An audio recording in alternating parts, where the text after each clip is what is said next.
Yeah, I can hear you, dog. I had to yeah, we live. I like to start the show live like this sometimes because I be doing crazy shit. I done got the wires crossed. This is why y'all see this flashing in my thing. Hold on.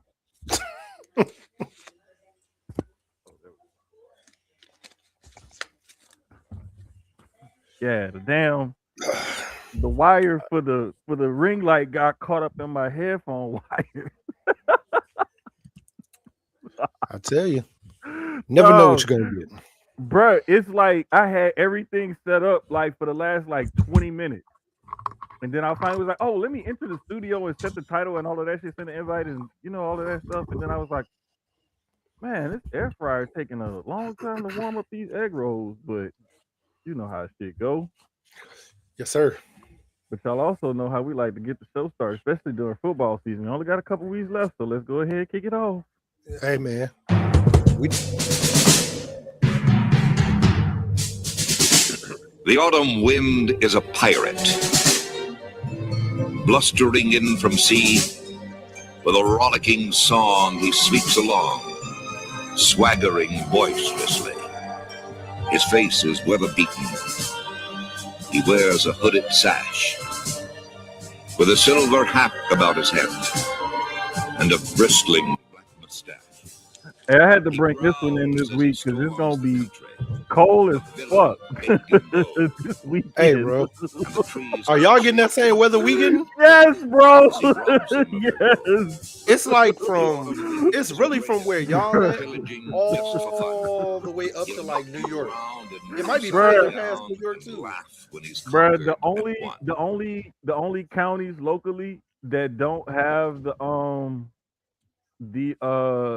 the winter warning are the ones like right on the coast Oh, and then like a little bit further west.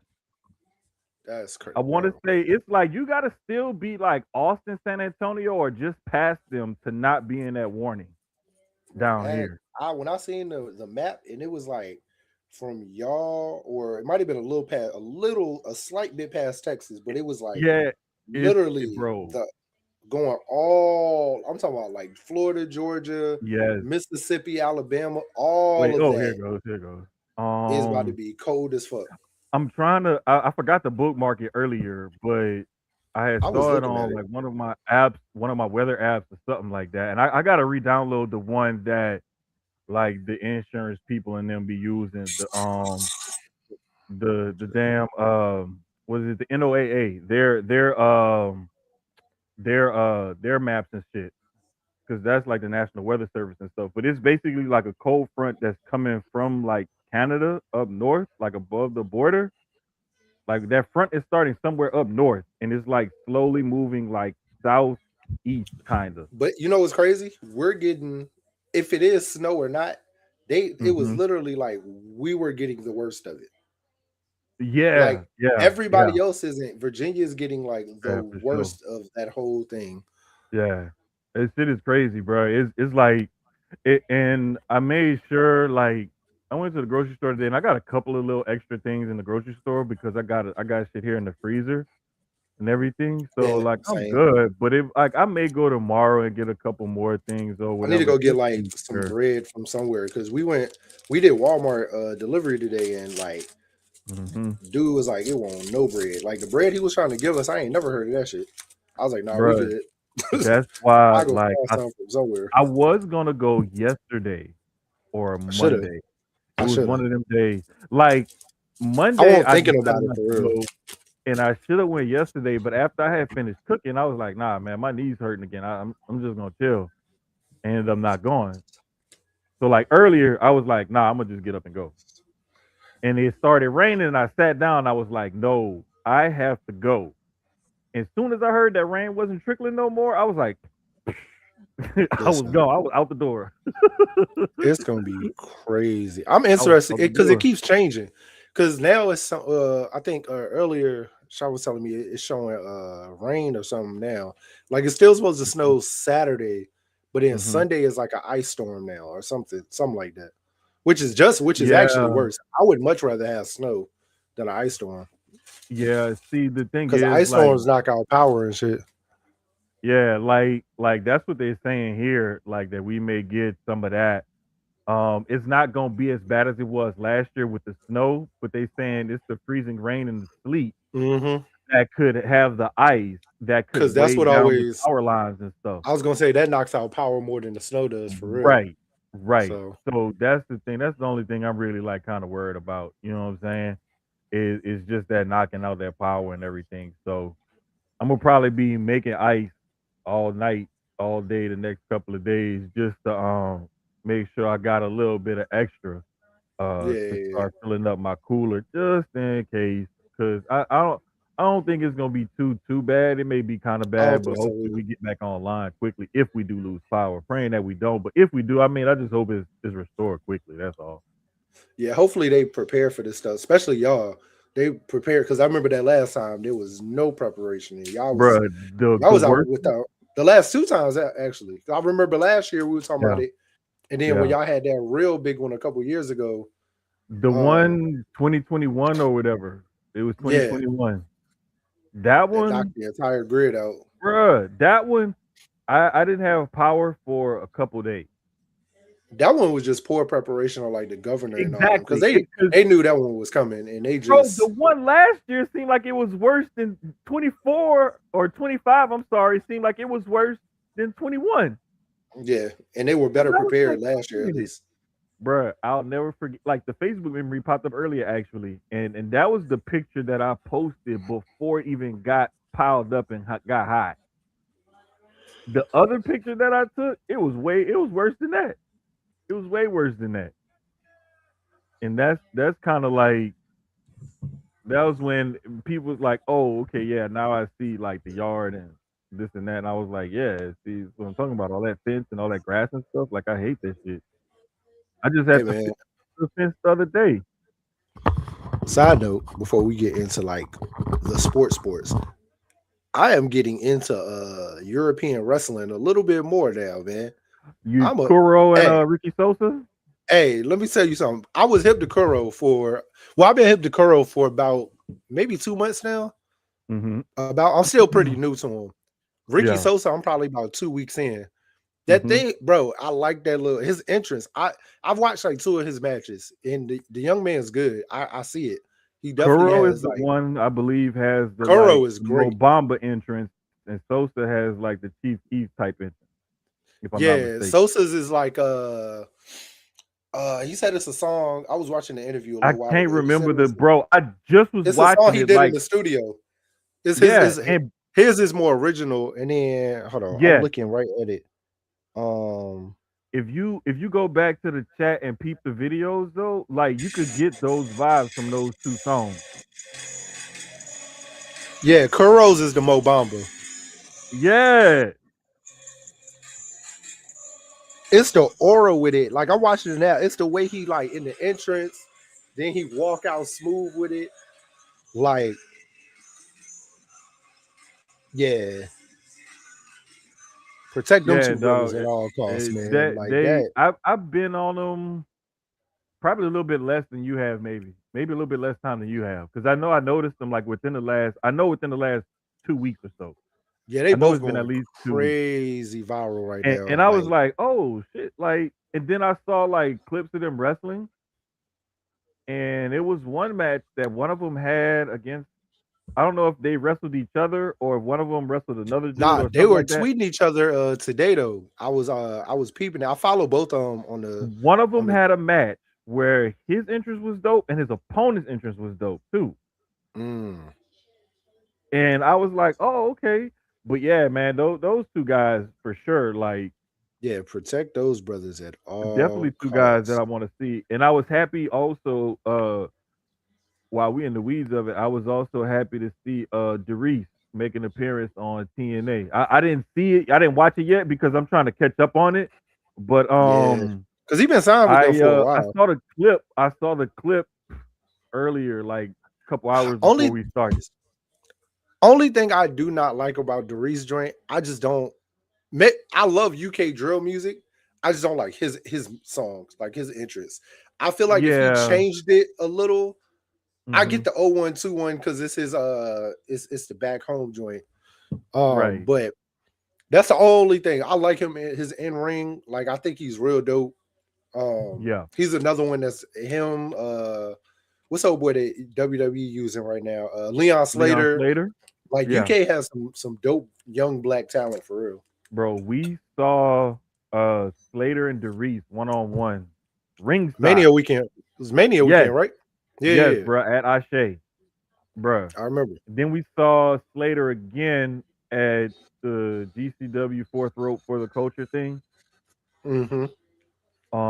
That was the match where you know how he does the hop over the turnbuckle and the post spot to the outside. Yeah.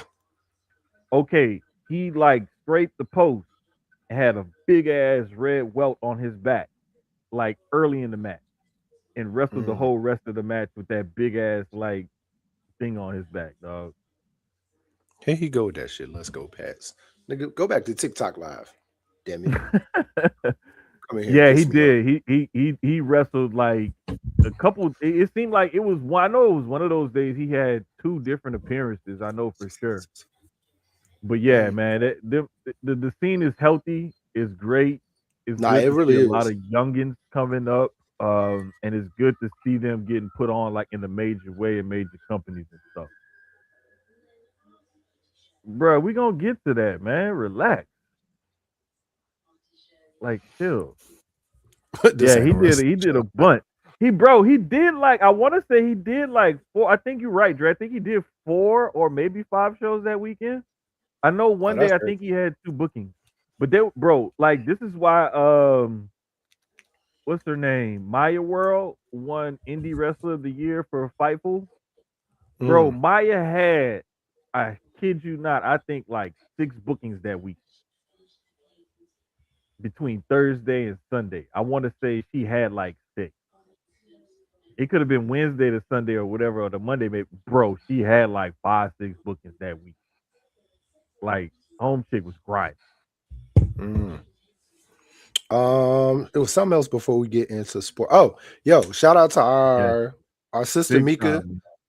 and Oh, Lucia on their new show, BRP. 30-minute time limit. First debut episode was today. I peeped like everybody else. Very dope episode. Introduction to both of them to people who don't know both of them.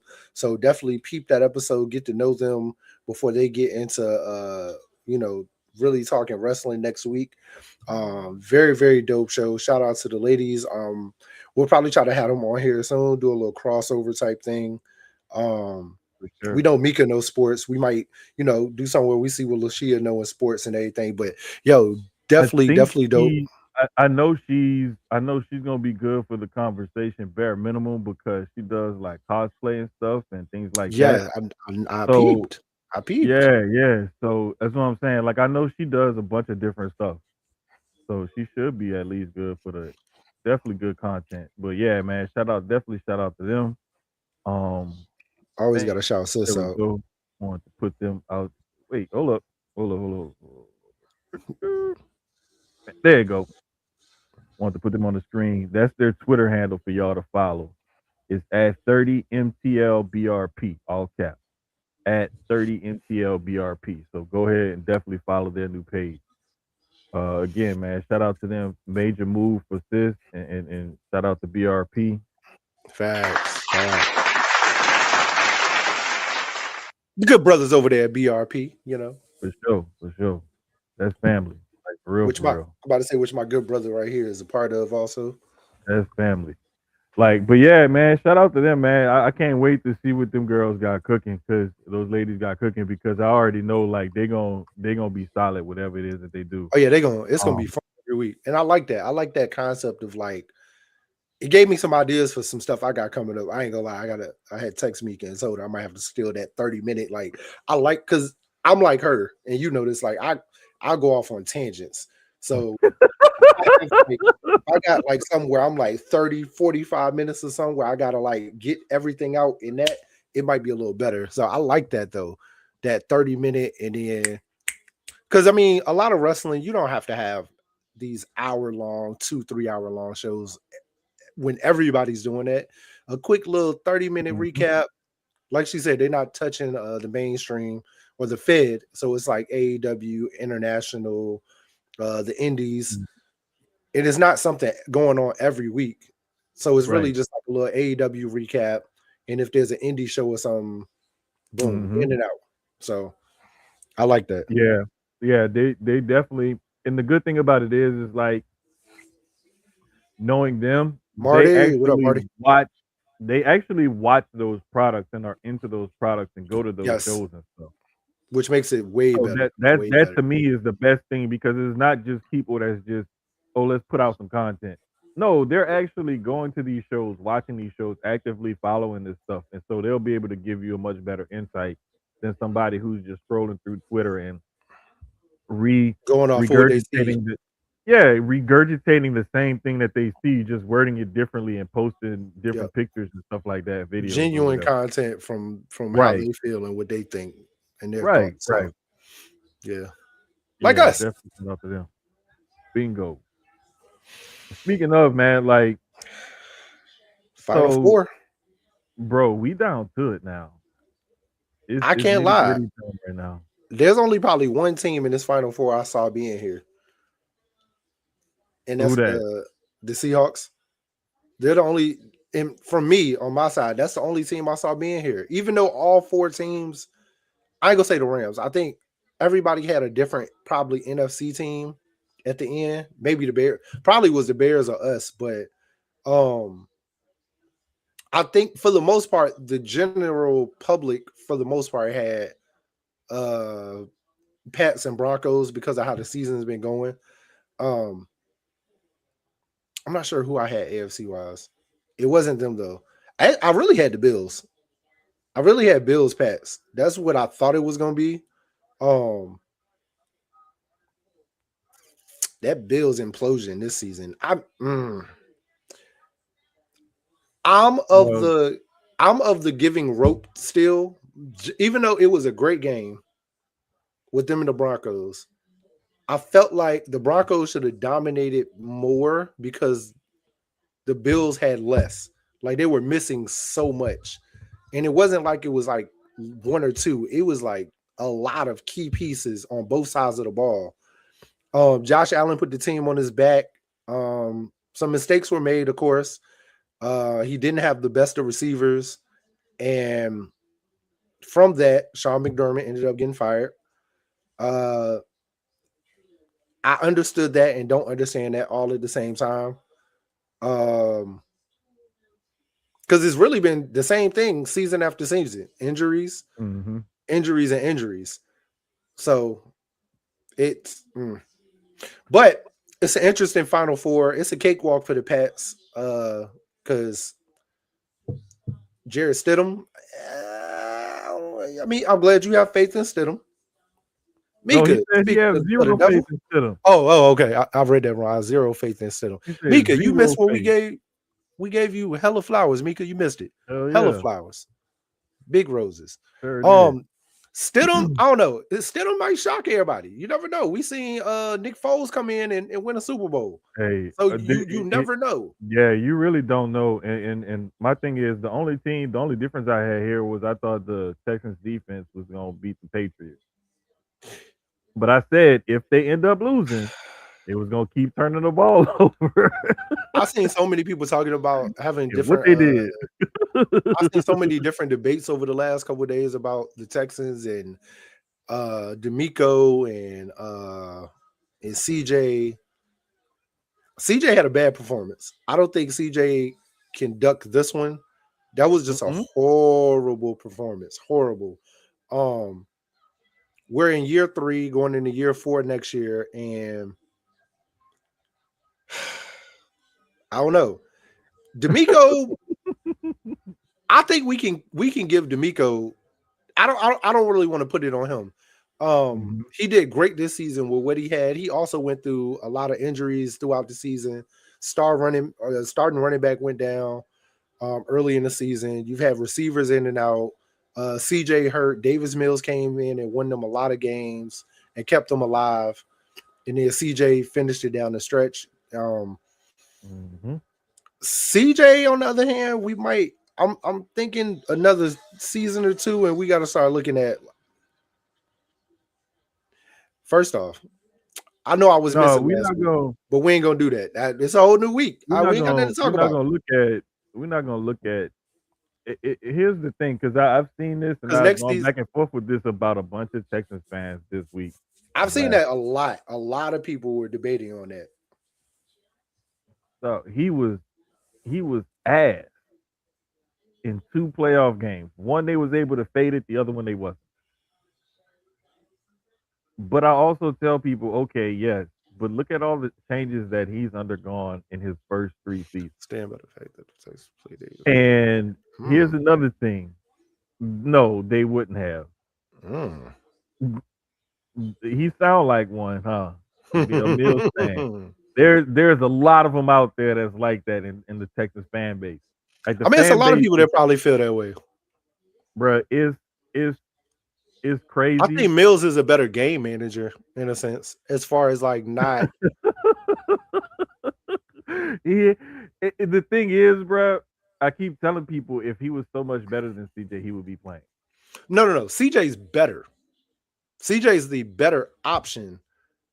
But I'll say it's always sometimes one quarterback can do, and we saw it when Davis came in this season. It's and we saw it with the Ravens too with what's his name? Tyler Huntley. Yeah, with Tyler Huntley. It's just certain Mhm. things they do in the offense. They come in a little calmer, and the one thing that's in their mind is don't turn the ball over. Mhm. No matter what you do, manage Yeah. the game and don't turn the Mhm. ball over. So where your starting quarterback should have that same mindset, of course, Yeah. but sometimes they don't. So it's that backup is always coming in with a little more instead of that urgency. Damn, that Mhm. was good. I didn't think about that. Tyler Huntley is definitely a great example of that also, where they understood, just like Davis Mills. If do I think the game might have looked a little better? Maybe. But sometimes CJ does things that not even sometimes CJ does things that Davis can't do, especially with his feet, that Mhm. extends the field and the play and keeps y'all in. So it's it's always gonna be a talking piece and a think piece. So Yeah, people gonna always talk about it and everything. And like I tell them, like if he was that much better and he was gonna be that guy, he'd be in the game. He'd be the starter. Because even though CJ was the number 2 overall pick, his salary isn't prohibitive of them putting his ass on the bench if they had somebody better than him. exactly. There's a lovely sighting. So yeah, he I came just saw through. that. And so it's like I So what just up, brother? it's just funny to me, man, when people be saying stuff like that or they feel or believe stuff like that, because I'm like, if the motherfucker would have played better, he'd be in there. And this is why we need to talk about Josh Allen, because he was ass in that game. Was he He, ass though?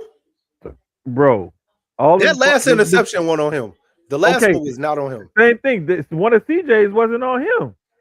One of I them. give you that. I give you He that. threw 4, but one of That them wasn't his. that last one Josh threw though, that was kind of like a 50-50 toss up on what the refs really wanted to call, because they easily could have said he was down. As they called it, it was an interception. Mhm. It was one of them Yeah. 50-50 joints. Like, I see Josh put it where it needed to be. You could almost say the receiver on strong. You really could put it more on the receiver that he was just a weak ass bitch. Mhm. I ain't gonna lie. Anytime a nigga rip the ball out your hands with one arm, you weak as hell. So But still, it there's was that. like when they showed the play and then you rewatch it and to know that they reviewed it and still ruled that it was an interception, even though he It's was down. crazy. That I was like, but he's down though. Like He right was there, he's down. down. I mean, I was yelling at the TV like, he's down. What are y'all Like, doing? Like, I'm like at when home and can see he's down. while they're reviewing it, I'm looking at we looking at basically the same thing, and everybody, oh yeah, he We caught it, seeing the he's same down. thing they saw. He's down. How I do was you like, say? what? Because Oh the other guy wow, ended up coming out with the ball in his hand, bro, but I'm that like, shit was he wild. didn't secure That it even was when he came out. wild. He secured it going That was down. wild. I don't know. It was crazy. That was wild. I mean, of course, that was the deciding factor, of course. And like I said, for me, Josh put the entire team, defense included, on his back and was doing a lot. Also, the run game. James Cook was balling. He was running all over the Pats. Yeah, he 50-50 was. balls don't go to the offense anymore. Interception. Dre, be quiet. You wanted him to lose anyway. Your biasness to Josh Exactly. Allen is killing me Exactly. right now. Stop it. Stop being such a fan. Damn it. So emotional. Your biasness is killing me right now. Nah, James Cook been balling since last year. If you really ain't realized, people forget he came in third in the rushing race last year behind Saquon and Derrick Henry. And the And then crazy this thing about year it he was cooked even more. he had a shitload of he had like I think 18 touchdowns last year. Something Mm-hmm. crazy like that. Like Because they I had looked up no and receivers last year either. wait a minute. James Cook scored a lot of damn touchdowns. They had no receivers last year. Yeah. And then this year, they come in with no receivers again. Then Keon Coleman disappears, which he did step up a little bit more in the game last week than he has all season. He just had a really bad, this is what, year 2? Yeah, really, he just had a bad sophomore year. His rookie year was good. It was decent. I ain't gonna say it was great. It was decent. And then yeah, I saw the comments that they made about Keon today, and I feel like unless you go cut him or something, you don't make those comments. Not out loud. You talk about that to yourselves maybe, but that's not good, especially with I'm sure his confidence already had been low this season with how his production was coming into year 2. I don't is like he had a maturity problem this year too. Yeah, and that's the other thing. So I might be with you on that one. Coleman might be a bust. It's year 2, so I don't want to put that word on him yet. Sometimes you got to wait till year 4. Sometimes by 3 you can really tell for real. But he might need to change the scenery. Buffalo may not be it. He might need to go somewhere with a harder coach. That's gonna be on his ass more. Well, we gonna see Sean McDermott hiring business right now since they got rid of McDermott. So I mean that job. So that job should be Joe Brady's job. Like, if you want to be honest, Joe Brady has been head coach in the conversations every year. And now the head coach of the team he was just at, that literally, now, does he want the job? That's the question. But that should be his. I would love for him to come to Philly as the OC, but I if he has that opt to be a head coach, take it.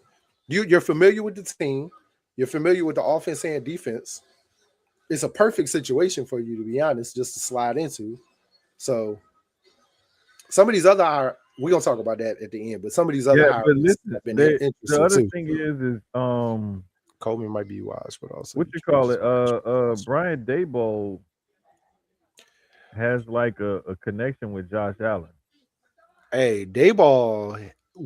So all right, Daboll is interesting, right? Because we saw his time with the Giants. Because remember, he was the offensive coordinator.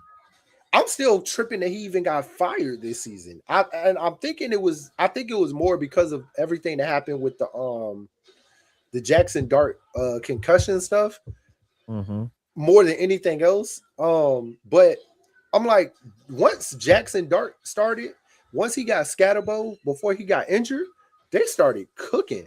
Even though they were losing, they lost some of those games. It looked great. Like it was a great looking loss, if that makes sense. You lost Malik Neighbors in like week 3. Yeah, so I'm like, I think if they would have gave Daboll one more season next year with the health and the draft picks that they got with those top picks, I think he really could have did something in New York. Like the basis of starting something with that young core. Yeah. Of course, now they got Harbaugh, and I'm on the fence about that because there's a Harbaugh. I'm in these Raven spaces and I listen and I hear what they as fans say. But then it makes a lot of sense of what they say. When you look over that 18 year tenure, right? Mm-hmm. One Super Bowl, a lot of consistency with the playoffs, of course. but it's a lot of holes, and them holes is not small. It's some big Bro, holes. listen, let me tell you something. I If don't a coach know. is there for 18 years, Well, he the made the playoff owners. 12 times. Like, come on, man. Like, How many conference how many conference no Super Bowls, one Super Bowl in that time. After that Super Bowl, it was what two how many conference championships was I mean conference championship games, because it was a lot of divisional losses. A lot. Because they were losing to the Bills and the Pats. I mean not Bill well, Pats when Brady was there, but then once Mahomes kind of came in and took over, they were losing to the Chiefs and the Bills a lot in the divisional. I think they made it to the. I don't think they've ever made it to the AFC Championship, have they? I think it was mm-hmm. like one time, like once under Lamar. I think it was once. Other than that, it's been like hella divisional. So I understand the firing now, but I also think that probably should have happened about 5 or 6 years ago, also. So it's like, yeah, that's what I thought. I thought it was like since the Super Bowl, I thought it was just that one AFC Championship appearance, and then it's just been a lot of divisional. I understand why the Ravens got rid of him. I also understand why any other team would want to bring him in. Same with Tomlin. Tomlin, even though Tomlin, I think is about to. I think Tomlin's going the cower route where he's just going to either go into media or fall back into obscurity, which is fine. He had an amazing 20-year career. Amazing. Same with, I mean, no different than Harbaugh. Very consistent uh seasons. I think he's a great coach. I think My he would only be better with question a. is when you have a coach that's that good and that consistent over an extended period of time, and then you decide to get rid of him, What's next? you gotta hit a home run with your next one, or you're gonna look stupid. Yeah, but And we it's also like didn't. But how many you, people knew Mike Tomlin was going to be what he was? Like, to be completely honest, no, the thing like, is like it wasn't knowing what he was going to be when he first got the job. It's the man y'all wanted the man out after like damn near like right at 20 years being there. who? Tomlin. Tomlin. The same I thing with Harbaugh. Harbaugh been I'm there gonna be 18 honest. years. I didn't see Tomlin leaving. Tomlin stepping down was actually shocking to me personally because of the season they had. This is the best season they've had in a while. So like Hmm. I was very shocked that he decided to step down after this, especially I think the only thing that's with the Steelers is they need to go get more receivers. And is Aaron Rodgers staying for one more, or are they officially starting the rebuild with quarterback? They've already The put great out a statement. There's been a rumor said that they take him back if he's coming back. Like that was something that Oh, was put Rodgers. out I there. would too. Yeah, Rodgers had a within the great last year. few days. Want to Yeah, say it yeah. was Right. yesterday or something like that. I saw Aaron that. had. I'm gonna be honest. Aaron is. This was one of Aaron's best seasons. He did amazing with nothing. If you want to be, he had nothing but tight ends. And DK, he had a Yeah, great run game with Warren, but it was like DK and tight ends. but this is the thing though. Like with that whole situation, it's another thing where Steelers don't fire coaches.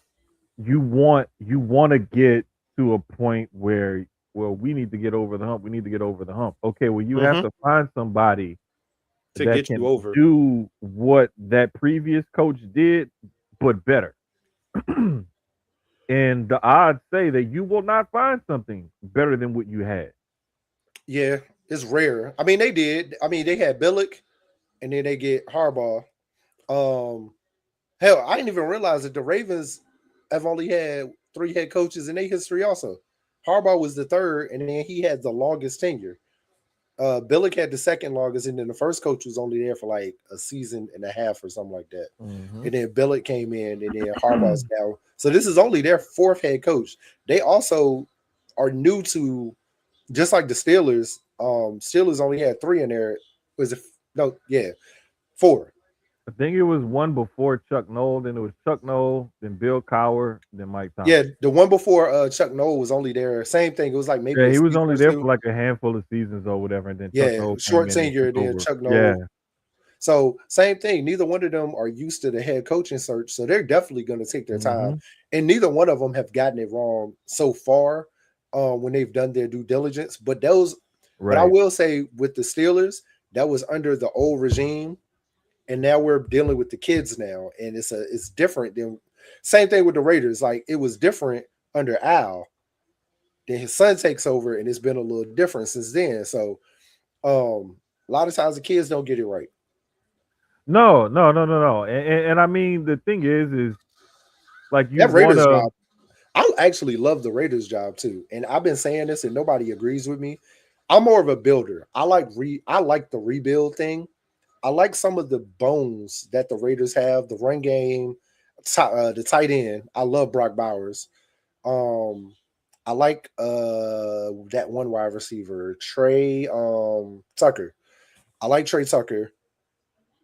That O line needs a little work, and then of course that defense got to get revamped. But if Davis is willing to work with his next head coach, if and so far he hasn't, if he's willing to work, that is a good little it's a good rebuild spot for the right coach and GM because it's got to be a team effort, of course. But Yeah, I just think that all with all these openings and stuff, if it's a the lot. teams make the right Miami, hires and whatnot, like there's gonna be some turnover and whatnot. We that saw Miami one is earlier, I weird. know it was yesterday that Mike McDaniel was gonna take the OC job with the Chargers now. I'm not mad at him for that. I'm not. So, because if you believe the report that came out, I believe it was Sunday or Monday, he was actually they said that he would take a more attractive OC job if he didn't get offered the right head coaching position. Which makes sense because if I mean, everybody knows the Steelers and the Ravens are probably the best two in Atlanta. So once Atlanta came off the board and then New York came off the board, well, New York also. Um, so you got Steelers left and you got Ravens. If he didn't feel confident coming out of those meetings, then it was okay. We got the Chargers, we got the Eagles, we got OC jobs. Those are probably the best two OC jobs on the market as far as what I could see. The Giants one also, but I'm pretty sure Munkin is coming in. I think the Giants are going to end up bringing Munkin in at OC. The Seahawks OC job could be open because I'm pretty sure Kubiak is going to the Ravens. I'm pretty sure that's what they're waiting on. Um, so then the OC job for the Seahawks is about to open up. Mm-hmm. It's a lot that's out there that's interesting. I like them. I don't like the Miami job too much because of the Tua situation. And I don't like Cleveland because of the ownership, Here's not the the thing team. I with like Miami Cleveland. and I love Cleveland for the team though a with lot. Miami and Tua, if Oh they yeah, Bucks decide to get OCs rid of too. him, that kind of gives you two sides of the coin. You either getting good job security because you know you're gonna have to hit a hard reset with the cap hit that you're gonna take, and you're looking for a new franchise quarterback, Yep. or you could be in a situation where they're gonna be like, look, we really want a certain guy, but he's not available right now, so we're gonna hire a bridge coach to And get that's us what through these next couple of shitty seasons. and that's really with the Green Bay defensive coordinator that they hired. That's really what he could be. He really could just be a bridge until they find who they want in college or in the NFL. And that's what happens a lot. We've seen that with the Patriots lately, Tennessee. Speaking of Tennessee, I'm gonna ask you first. How do you feel about the Robert Saleh? I heard a lot of different opinions last night in a space Mm-hmm. I was in. Some good, some bad. A lot of different insight that made a lot of sense. But what do you think about that? If you have if you have some solid defensive pieces and you hire a defensive minded head coach and you let him like do what he do on that side of the ball, you need to hire an experienced offensive coordinator slash play caller Mm-hmm. Mm-hmm. Agreed. to be on that side of the ball, I think right? his OC, which they said it looks like is going to be Dayball if he doesn't get the Bills head Mm-hmm. coaching job, he's So probably going to Tennessee, and I like that for Cam. Because like I was saying last night, Cam is if anybody who's paid attention to Cam since high school, to be honest, Cam don't need that much coaching. Like Cam coaches himself, if you want to be honest. Like Cam is 100% behind his own development, and whatever coach comes in adds on to that, like that he's had. Mm-hmm. But he's 100% about his own development and learning and getting better and stronger and all of that. That just Um, means he's coachable. He's very yeah, coachable. yeah, yeah, easily coachable, easily. Very And coachable. So Cam is a you got baller. something definitely that you can work with. But my thing is like They need receivers. They need a run game. They need he O needs line. weapons and he The needs only a lot weapon of he things got around him. is A.O. Maynard. A.O. Maynard, and I said it was so crazy when the draft happened. I Tajay Sharp remember at running back is decent, but it's like ain't got nobody to he. block for him or nothing. I So think Tajay is gonna be good as a number two back. oh yeah, They that's what I'm still saying. need a But you got a solid, weapon though. You got somebody you can yeah. use in certain situations and stuff. And then like I said, I also like the two tight ends they got. I can't say the I can never say that one boy name. It's an African. Who I think is his name. Hold Yeah, I like him. And then Gunnar Helm. I like Gunnar Helm too. So they got two good tight ends. They got a solid number two running back with Tajay Spear, and then they have a number one wide receiver in Alec Ao Maynard. Um, I like him. He's a dog. I definitely said when they picked him last year in the on. draft, that was Mm-hmm. a steal for them. He had a great rookie year. Now take this top pick, go out O line, address wide receiver, get some more defensive pieces. I think you definitely got to address the offense first, in my opinion, because the first round of this draft is super. It's really mixed from what I've seen in the mock drafts. There's a lot of wide receivers. Mm-hmm. There's a lot of D linemen, very very small on O linemen. I think I seen like maybe three top names were on the O line board. Lots of defensive linemen, and then a ass load of wide receivers, and it was like Yeah, maybe two tight ends. but just getting back to it though, like these coaching openings though, I'm more interested in seeing how the coaches balance themselves out. Because Yeah, if you get an offensive minded head coach, I want to see who your defensive coordinator is going to be.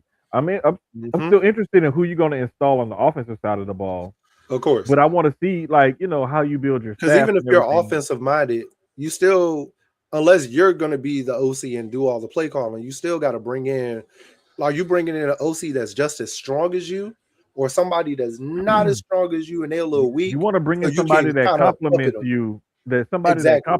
that has your style, that can run your style of offense and have the same kind of philosophy at least, and then Because y'all can let's work say together. that's But like if me and you. if you have a defensive coach, I need to see who you're going to hire that's going to be on your offensive side, and Mhm. vice versa to see like how strong of a candidate do you bring in, and that's been one of the criticisms that I would say like A lot of certain coaches. coaches is Mhm. that you don't bring in as strong of the opposite side of the ball as your main, specialization, your philosophy, and that lessens or weakens that side of the ball. Or if Yeah, you have a front office who tends to spend money and pay attention to one side of the ball and not really spend money and pay attention to the other side of the ball. Looking at y'all, Cincinnati. So you have teams that do those kind of things, and it's like when you have a strong offensive coach, you want a good defensive coach that can handle that side of the ball, is experienced, knows what to do, can innovate, and hold his own. That way, you have less management overall, like management that you have to do as opposed to like if you have the opposite. I love what Total Dallas just said. I love that because that was a conversation we were having last night too.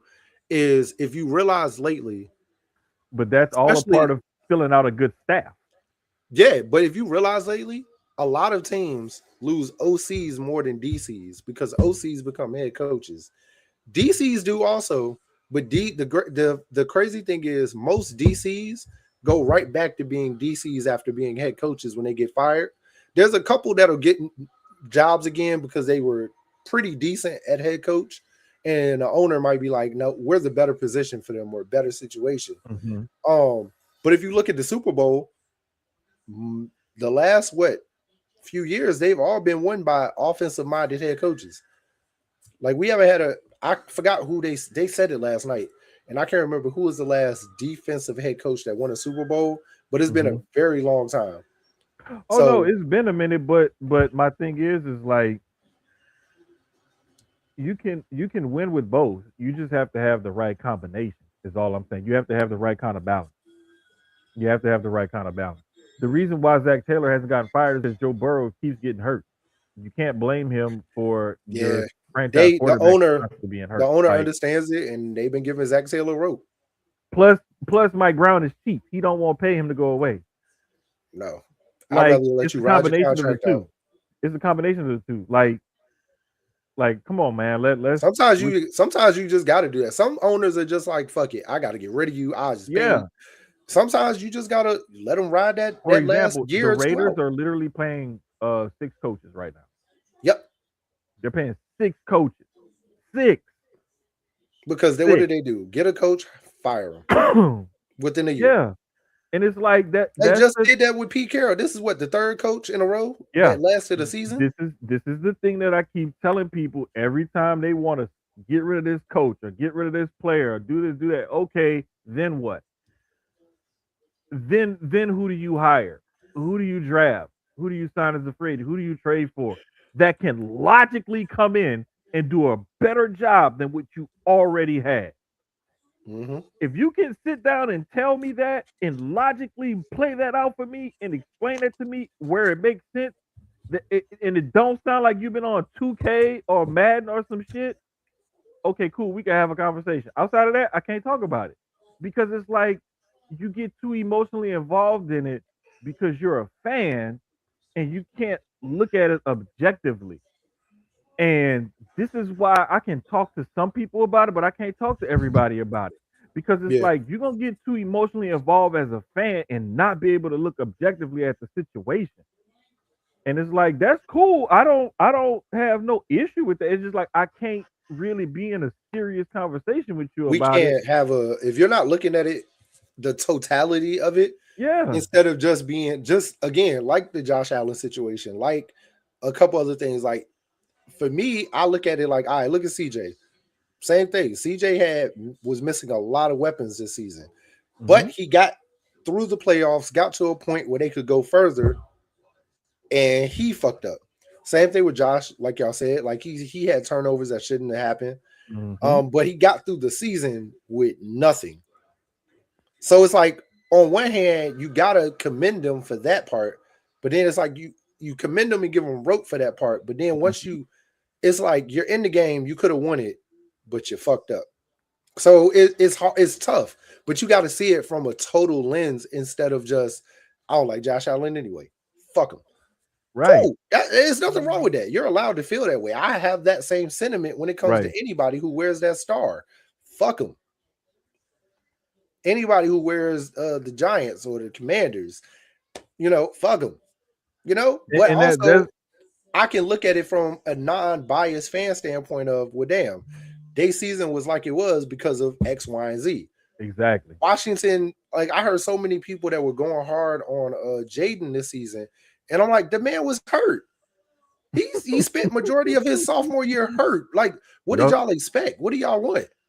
It Until they gets finally weird just decided, sometimes. like, you know what? Let's just shut him down, and we just gonna call it. They should If have you want us to keep playing him, we're not going nowhere. been he's Let's your all right. franchise Let's just shut him quarterback. down. They should have shut him down about week 8 or 9. I ain't even gonna lie. That's just my opinion. Because once you saw the season really won't go nowhere, I would have shut him down. Hey man, rehab. Let's rehab early. Let's get right early instead of waiting longer. And that way we good for training camp. Go ahead and go on vacation, man. Go out the country, go to Cabo, get you some Hmm. sun, train in the sand. Let's come back better. Yeah. So, And the thing is, man, like I had said this to somebody I was talking to the other day. I'm like, all of this instant microwave TV dinner, want my franchise and everything to turn around got started in the NFL when you got rid of the rookie wage scale. mm-hmm, When it was easy to move on from these high or first round draft picks. When it was easy to cut them, trade them, whatever, if they were bust, instead of these huge, albatross type contracts. mm-hmm.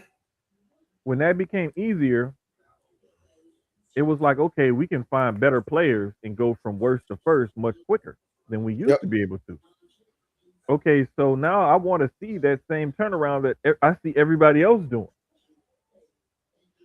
Well, then what is everybody else doing? Well, then it was like that's when you saw different shit like more of the spread and college concepts coming to the NFL because they were like, well, we getting these guys who aren't really ready for this league. So what do?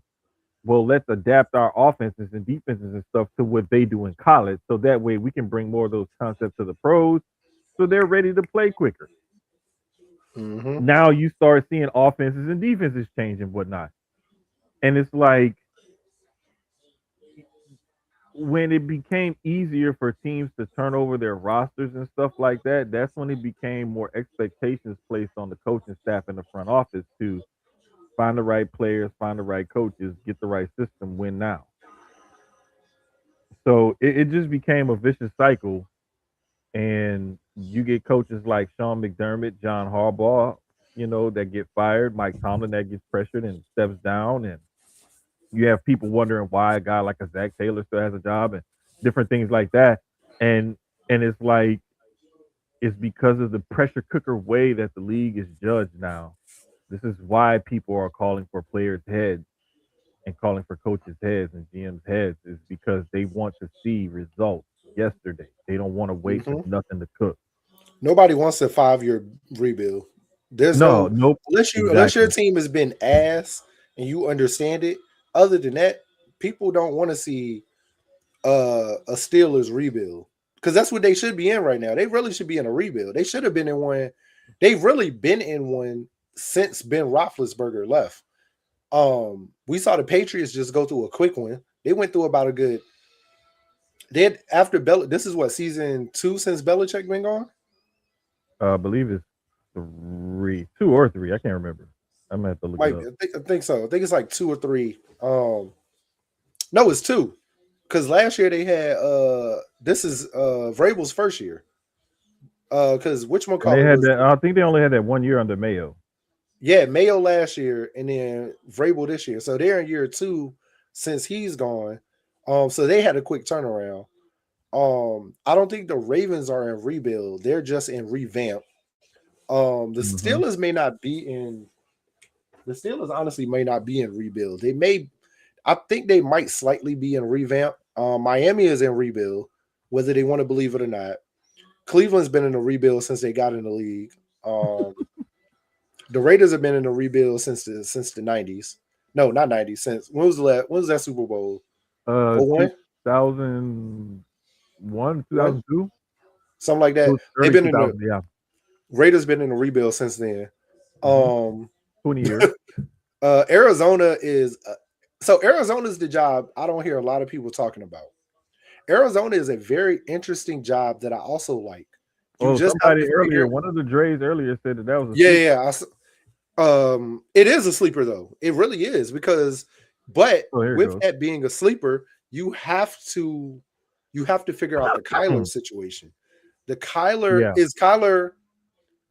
If I'm Kyler, right, I'm still young enough to walk away from football and go get that damn Hmm. baseball money. First off, I am definitely still young enough. My arm is still good enough where nigga, you can still play Call of Duty all you want.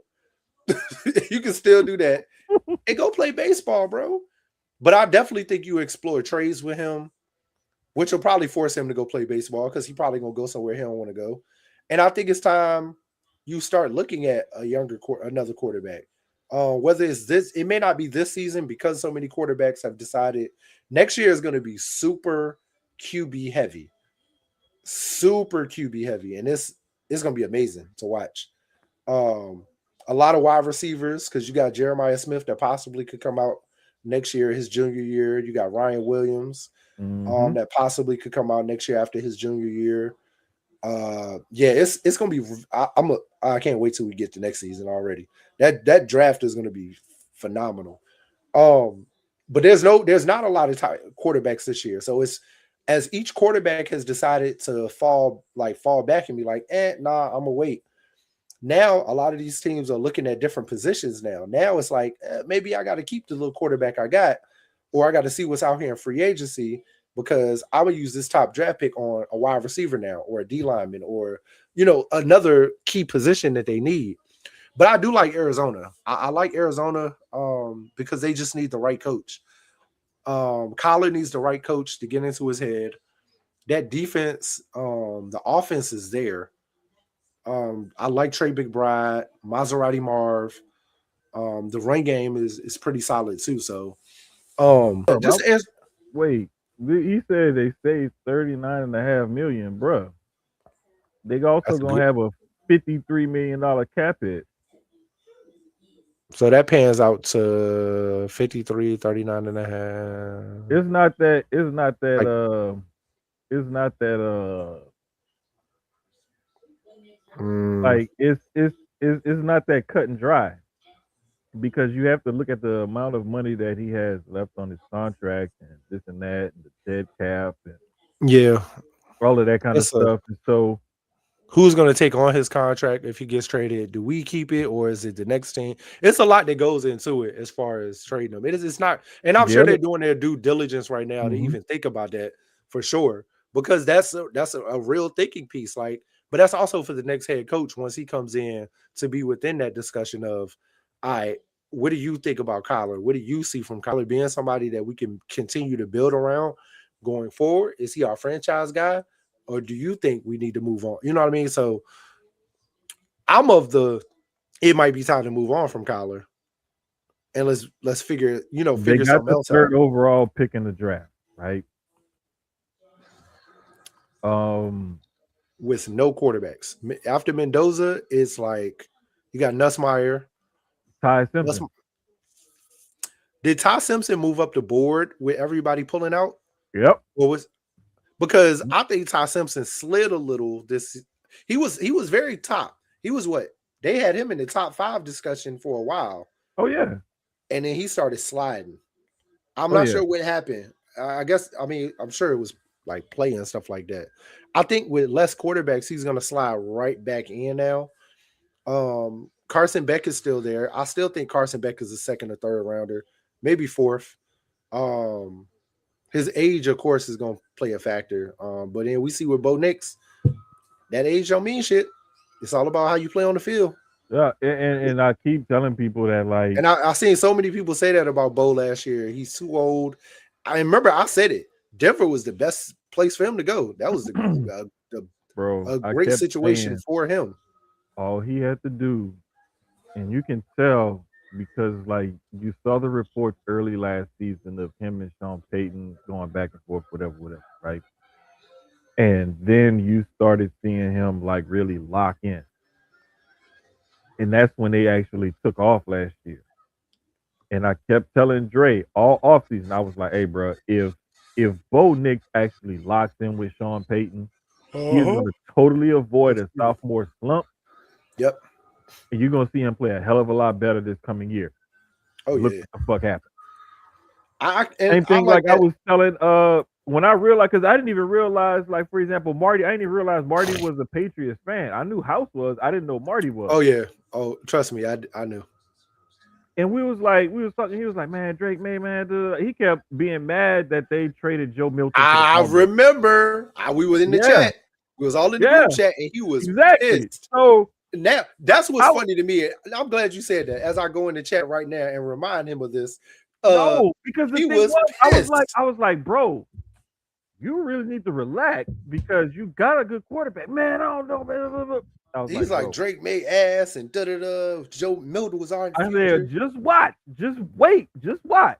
And look where we at. Drake May about to be in the Super Bowl. Look, just the other day, I had saw something or somebody said something. Now that I think about it, House was mad too. I don't know if I know. I know. House was another one. I know. I've had this same conversation with both of them this season. They were pissed. I remember now. Both of them. Very. And I was like, hey, bro, I'm trying to tell y'all, relax. Y'all gonna be fine. They're like, they said Joe Milton to Dallas, da-da-da. That's our backup. That's our future right there. And he may have been, you never know. But Drake May said, hey, I'm still here. And look where we at. Okay, so I agree with this. I agree with this statement. I thought Dante Moore going back to school was stupid also, especially when Dylan Raiola decided to go there, even though Dylan may be out next season with his injury. They And it say also he gives, probably redshirting. yeah, because of The they're going last to give thing him a I read about medical, that situation, I believe he's expected to redshirt. which it gives that way Yeah, Dante don't got to look over his shoulder. right, It doesn't really mess Dylan's right, development up in a sense. And then right, they don't have to worry about their quarterback going into that next season because right. they got Dylan. So I low key did the same thing on NCAA. I love bringing my video game stuff into this. Uh, what? Hey, look! Once the portal opens up, I Yeah. had I got old boy from Michigan. Um, shit, what's his name? Oh, the quarterback. Yeah, Oh I can never gosh, I think of the can't young think of his man's. name. Number one recruit in the country. I know you're talking about Yeah, though. but I got him in the transfer portal Mm-hmm. behind Julian Sand. So, and he actually ended up hurt. So I redshirted Julian Blake Sand. Underwood. Yeah, Drake Underwood, and then started him. Um, hold on. So the thing with Trinidad Chambliss, right?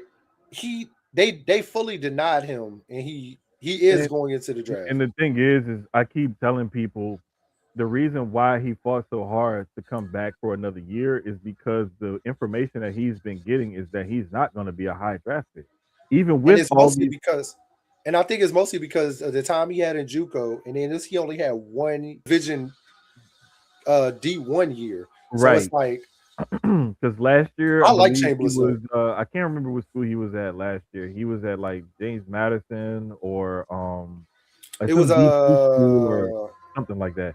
I forgot where he But was at, but they won the championship. I they know won the that. And he was championship and everything, but then he won he got he won the D2 Heisman. Didn't know they had that. right. He came up to this level, D1, and played well after Simpson got hurt. Yep. Well, the thing is just like with Anthony Richardson, when Yeah. they don't have a lot of tape on you, they're unsure of you. Anthony Richardson just had freak size and athleticism, so And he had a he's great pro day. a bus type of guy and a combine guy where all of his workout numbers and stuff are going to look impressive. But it's like, dude only started like 20 something games in high school. Got to Florida, only started 20 something games in Florida. So he's only really played 40 something games of And you high never level football. and If you you never know. combine high school and college, And you never know. Chambliss could really be him. He really could continue what we've already seen and be him. He possibly could. But I understand the whole like I said could. Remember you got verbiage. I said could. I mean, we never know. You honestly never there's know because always there's a a chance. It could yeah, be because there it could be some of these 3%, quarterbacks. it could be 90%. I'm not gonna lie. We've talked about this and you said it. Look at Archie.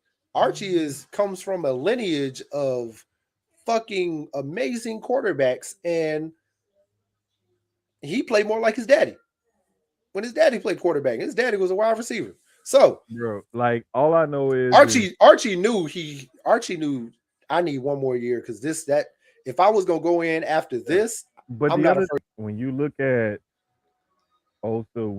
at like the NIL factors into some of these guys staying in school a Hell little yeah, bit because they're gonna make more in one because season of even if NIL than you they. don't make more, you're still getting a good amount of guaranteed money to do very little work. Yep, go to school barely. Uh, go to That's it. practice barely. Practice, work out, Show eat up on game right, day.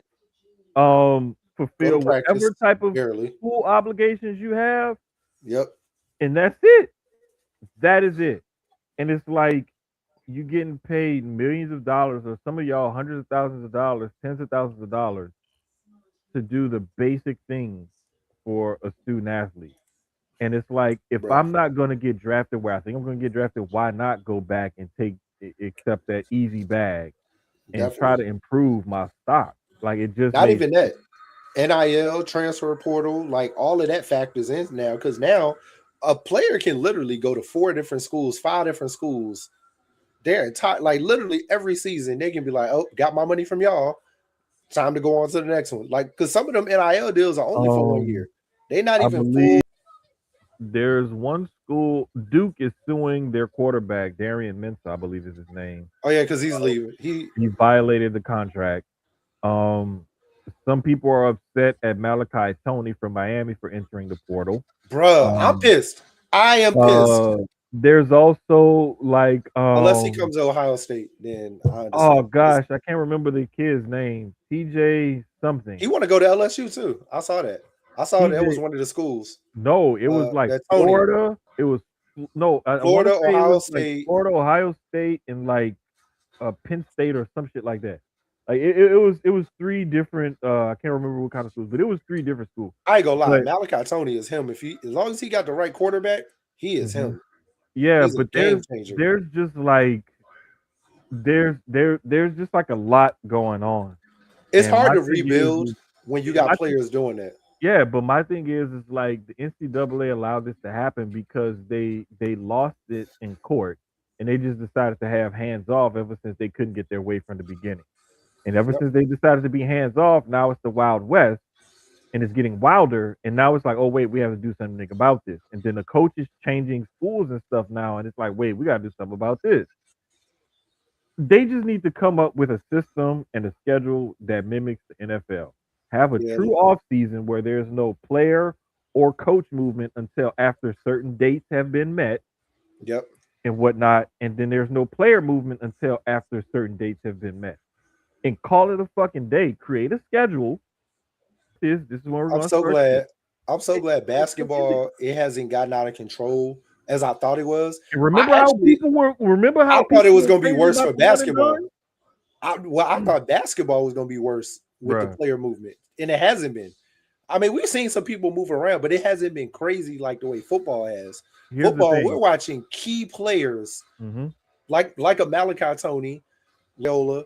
They're like, man, yep, time to go because I'm it's out of all here. about draft. It's all Hmm. about draft stock for them now. It's all about Yeah. the next move after college, It's where it's college two things. basketball is still the one and done. So that's why we're not gonna see a lot of movement. I just got to go ball out this 1 year, and Yeah. I'm leaving anyway. It's two things in college football. It's about the next contract and improving my draft stock. Yep. And it just be like at that upper level, those are the main two things these guys are considering. And I don't blame them. Go get your money. Like you only have I mean, yeah. so many years of high level ball left in you anyway. Yep. So you might as well take advantage of that earning Once potential you while it's on the from table. what is it, 18 to 28, 18 to 30, you got a good 10, 12 years, Something like that, yeah.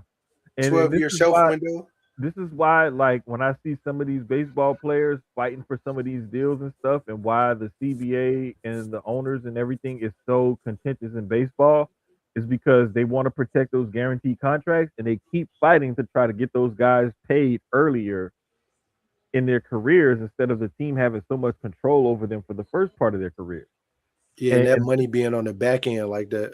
right, and this is why in the NFL they fight for a larger chunk of revenue sharing because they know we don't have guaranteed contracts.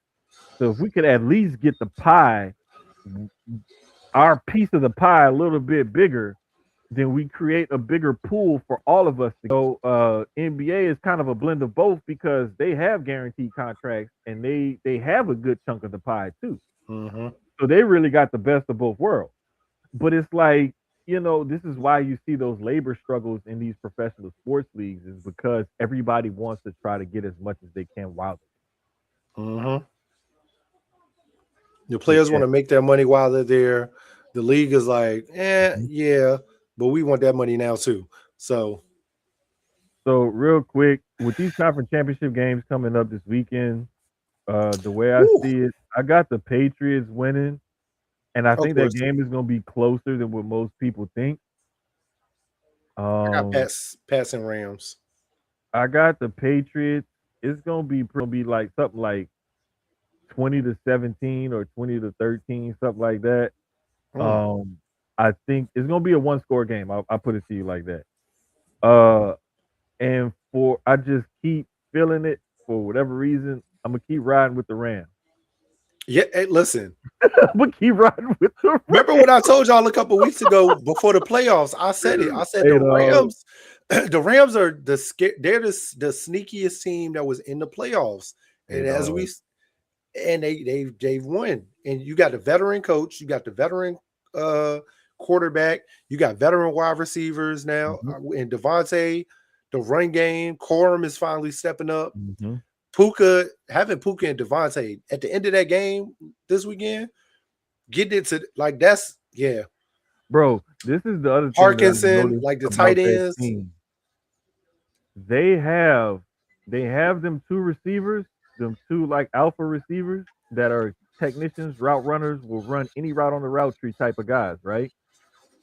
They got some guys that can stretch the field. They got 3 tight ends and 2 running backs. Yep. Bro, look at the defensive side of the ball. Jared Verse is playing lights out right now. That's my favorite side of the football. I've been liking that defense, but I started paying offense this year. And I'm not gonna take nothing away from the Seahawks because the Seahawks are also balling the fuck out. Yeah. This is the third time this is the third time they've seen each other this season now. So they're very familiar with each other. It's gonna be a great dog fight of a game. It's gonna be like what people thought us in Washington was gonna be in the conference championship last year. I think it's gonna be that with them. I think it's gonna be a dog fight between the two of them. I don't think it's gonna be lopsided at all. I think the Patriots game is gonna be a little more lopsided. I got that being more of a 14-point swing than a 7. I got the Pats winning though, but I just think it's more of a 14-point swing. But that Rams, I think it's gonna come down to like a field goal or something like that, or a last second touchdown. That's pretty. Bro, no, nobody is a 14.5-point favorite. What are you looking at? New England is a 5.5-point favorite, and Seattle is a 2.5-point favorite. And that's what I'm about to say. Like that 2.5 makes sense because, like I said, I think that one's gonna. I was about to say, like he said, a mistime. I was about to say, like, wait a minute, whoa. Yep. Okay, yeah, because the thing is the reason 5.5. This is why I say it's gonna be a 1-score game. That Broncos defense is nasty, and they're gonna hurt Drake May. They're gonna confuse him and whatnot, and they're going to see. This is the problem. You trying to do cardio while you trying to be in the chat. Just do cardio and listen, fool. And then look, this one he gonna try to take up for him. 4 + 1 = 5. Both of y'all can get the hell out of here. But nah, man. Like the thing is the books have it at 5.5, and I feel as though Jarrett Stidham isn't going to turn the ball over or anything, and they're going to have a game plan for him that's going to be simplified. Take advantage of his strength. He's not going to chunk it, 60 yards down the field to some deep ball or nothing like that. You might get 1 or 2. He may. He's going to try. He may take some shots, but it's not going to be like drop back and he's not Michael Vick. He still got Cortland Sutton, and if Sutton get that separation, but we talking about Jarrett Stidham's arm strength to cut it through that mountain air and get it where he needs to get. I don't know if he still got that in him. I don't think he still got it. But neither here nor there. I just feel like he's going to have enough command of that offense with the weapons that he has around him to keep them in the game, coupled with that defense. I don't think he's going to lose the game for them or anything, but I think that coupled with that defense and what he'll be able to do with the weapons around him, I think they'll be able to keep it within 1 score. I agree. It's going to be good games this weekend. I will say that. Unlike that national championship game that pissed me off, boy. Bro.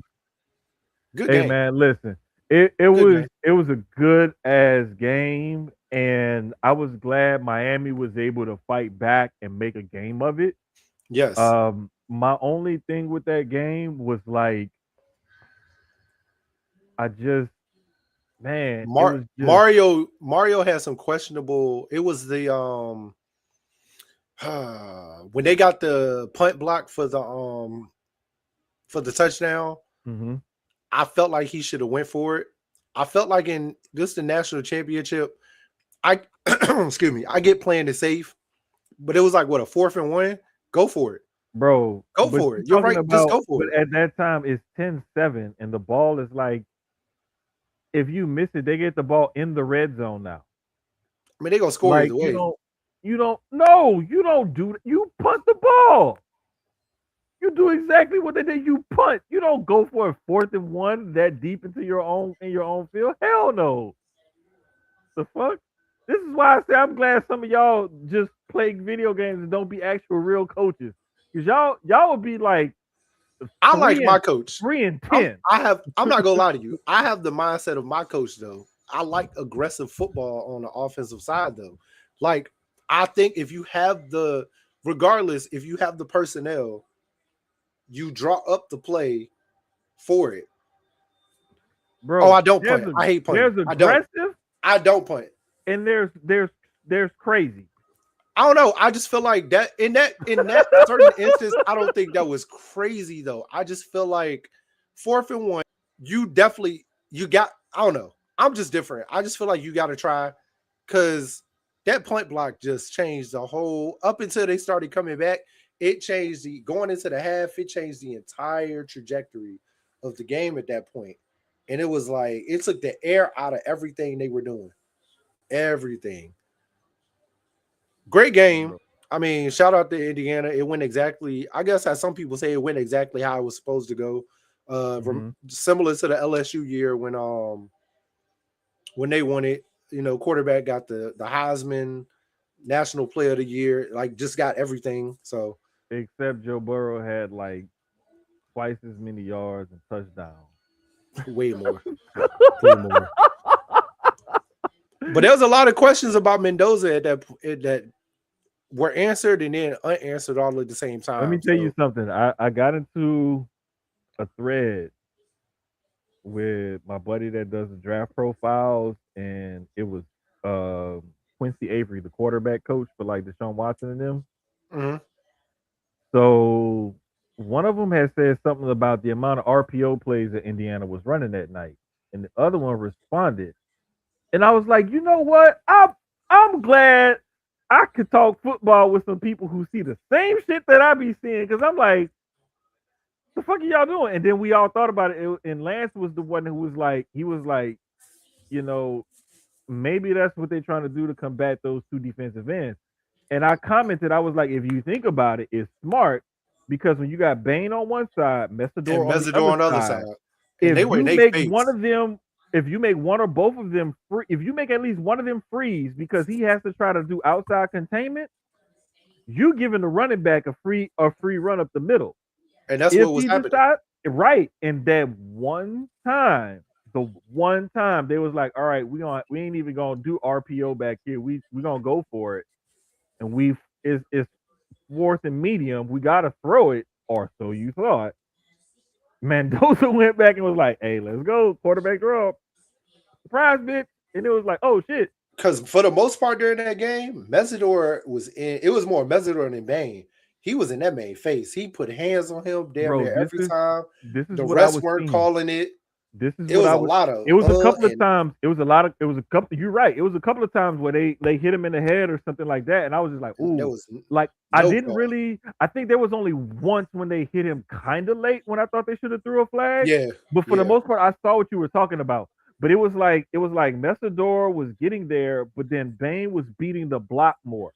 Like Messidor would get there, was blowing them up. Yeah, it was crazy because it was like watching them all season. They've been playing meet me at the quarterback like all season, and which is always fun. It's crazy because it's like watching them. It's like watching like a. It's similar to when I watch Houston's Hunter and Anderson, except Hunter and Anderson are a little bit leaner, quicker. Whereas Miami's Messidor and Bain are a little bit bigger and stronger. They're bigger guys because they're both like 275, 280. Whereas Anderson's like 240, 250. But you know what's crazy? When I was watching the end of the game and they were showing Bain had took his pads off and gave it to his family. And I'm looking at him. He's not as big as I thought he was. Like he's actually a little more leaner like Anderson. If I looked like that, but that was like what I'm saying. What they were showing at least on TV was him, you know, just with the compression shirt and everything on. And I'm like, he just looks slimmer than I thought. I thought he was a lot like stockier though. Um, but I think he did come into this season a smidge leaner than what he was last year, also, because he was a lot bigger last year and stronger. They got He him came listed in at this season 270, faster. 6'3", 275. I Mm. want to say he was around. Oh gosh, he was around. He may have been a slight bit bigger or smaller. I can't remember if he was a little bit heavier or a little bit I lighter think he was a last little year. heavier. I think he was a little I, heavier I last I year can't remember. I know he was around the same because size, maybe a Mesidor little bit. also. Mesidor Yeah, was a little heavier last year also, and he yeah. came in, but it worked Okay. for them because they were quicker off the ball, still strong. Just that Yeah, and they got footwork was just Messidor better. listed at 280. I remember they were like around the same size. But like the thing that I love about watching both of those guys is when you have two big, strong guys that can come off the edge like that, that have the athleticism and the footwork where they can set the edge, get to the quarterback quickly, and not just have to worry and use their bull rush, pass rush skills. Like they can play the run and play the pass. It wasn't just that they were just good pass rushers; they could play the Mhm. run as well. I And think that so game helped Mesidor move up the board too, from where oh, he he's been was. moving up the board pretty much all year. Bain Yeah. was already like a top prospect. He was already like guaranteed to go at least mid first round at bare Yeah. minimum. Most of the time he was talked about in the top five. Messidor was the guy who was like, okay, he's like I want to say early on or beginning of the season, last season or whatever, he was like second, third round pick maybe, and then he's moved up to that first round talent this season from what Uh-huh. I can tell. Oh, excuse me. So shout out to both of those guys, man. And I think that Indiana has they got Mendoza, couple of those wide There's a receivers, Yeah, a lot of their players have moved up the board now that people weren't and I watching. want to say, guys, a couple of their defensive backs and like one of the offensive linemen. Um, they got about five or six, seven, eight players that's draftable.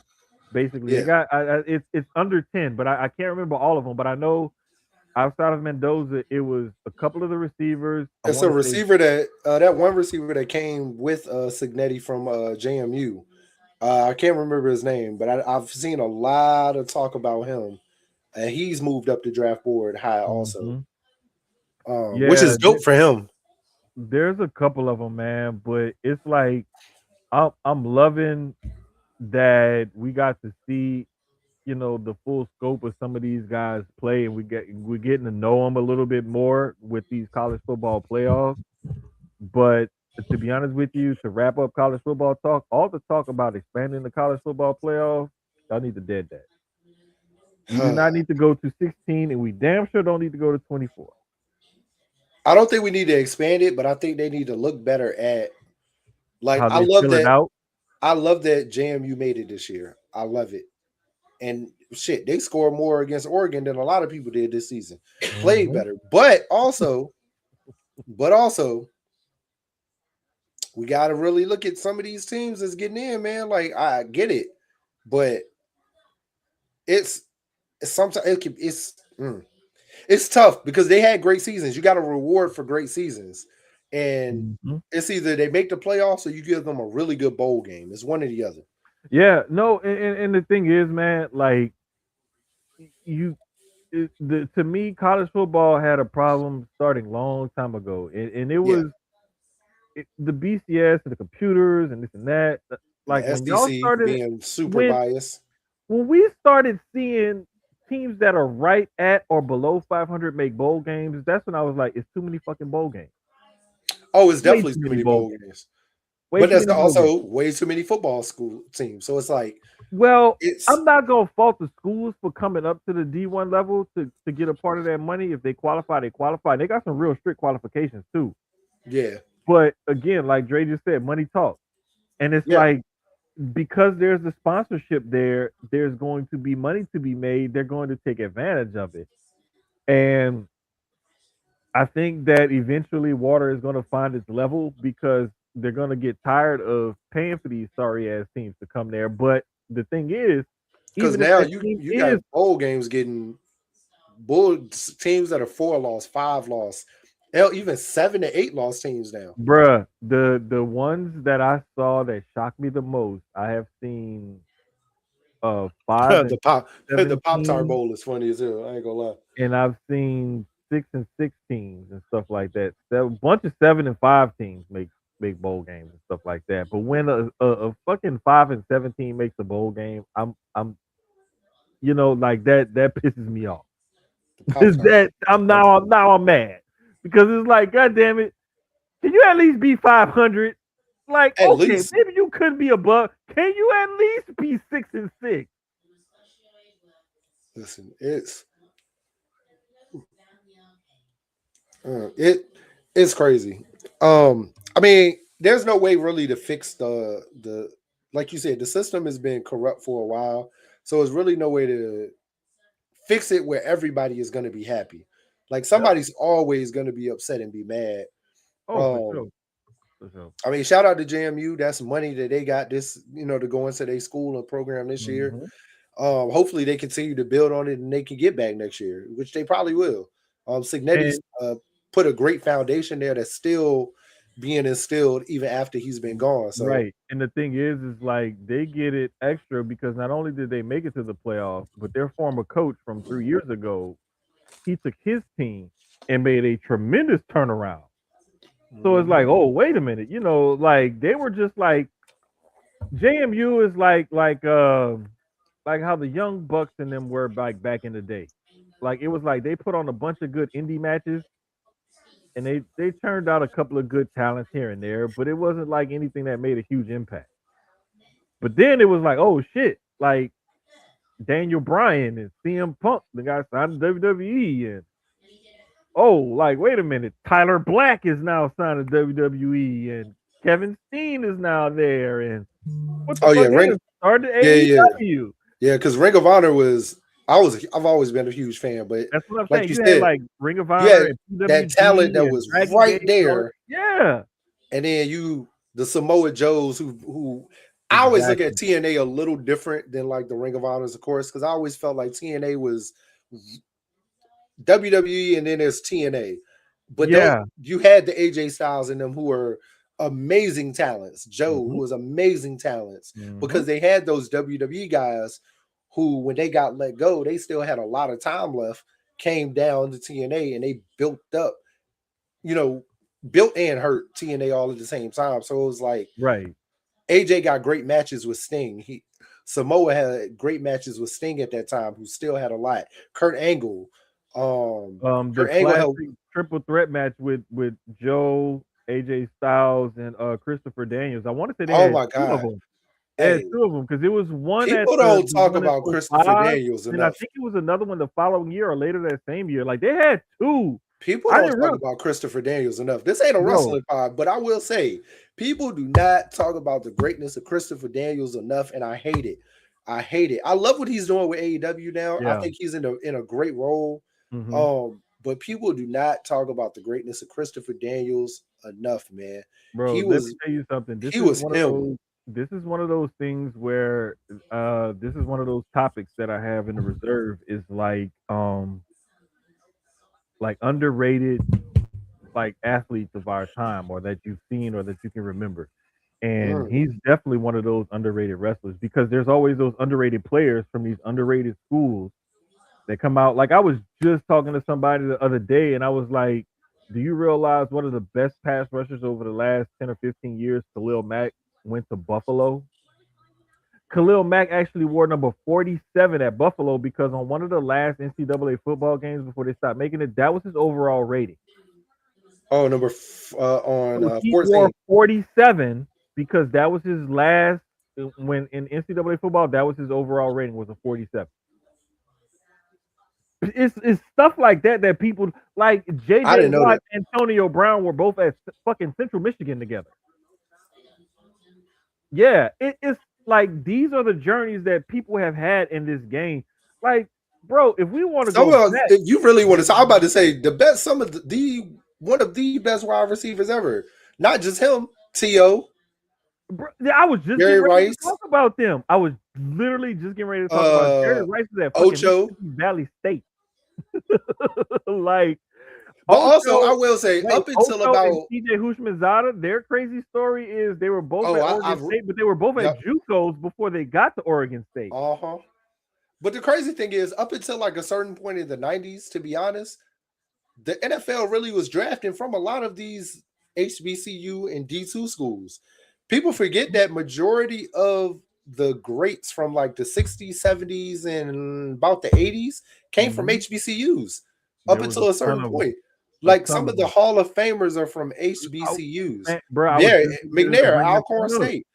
Yeah, Yeah. so it's crazy how they stopped looking at these schools for talent and they strictly stuck with the D1 bigger I schools. don't And think it's I don't crazy. think I don't even think they stopped looking at them for talent. I think what happened was talent that was going to those schools were getting looked at more by the bigger schools. And I think it was more of a shift in the talent itself choosing these schools as opposed to going to these HBCUs.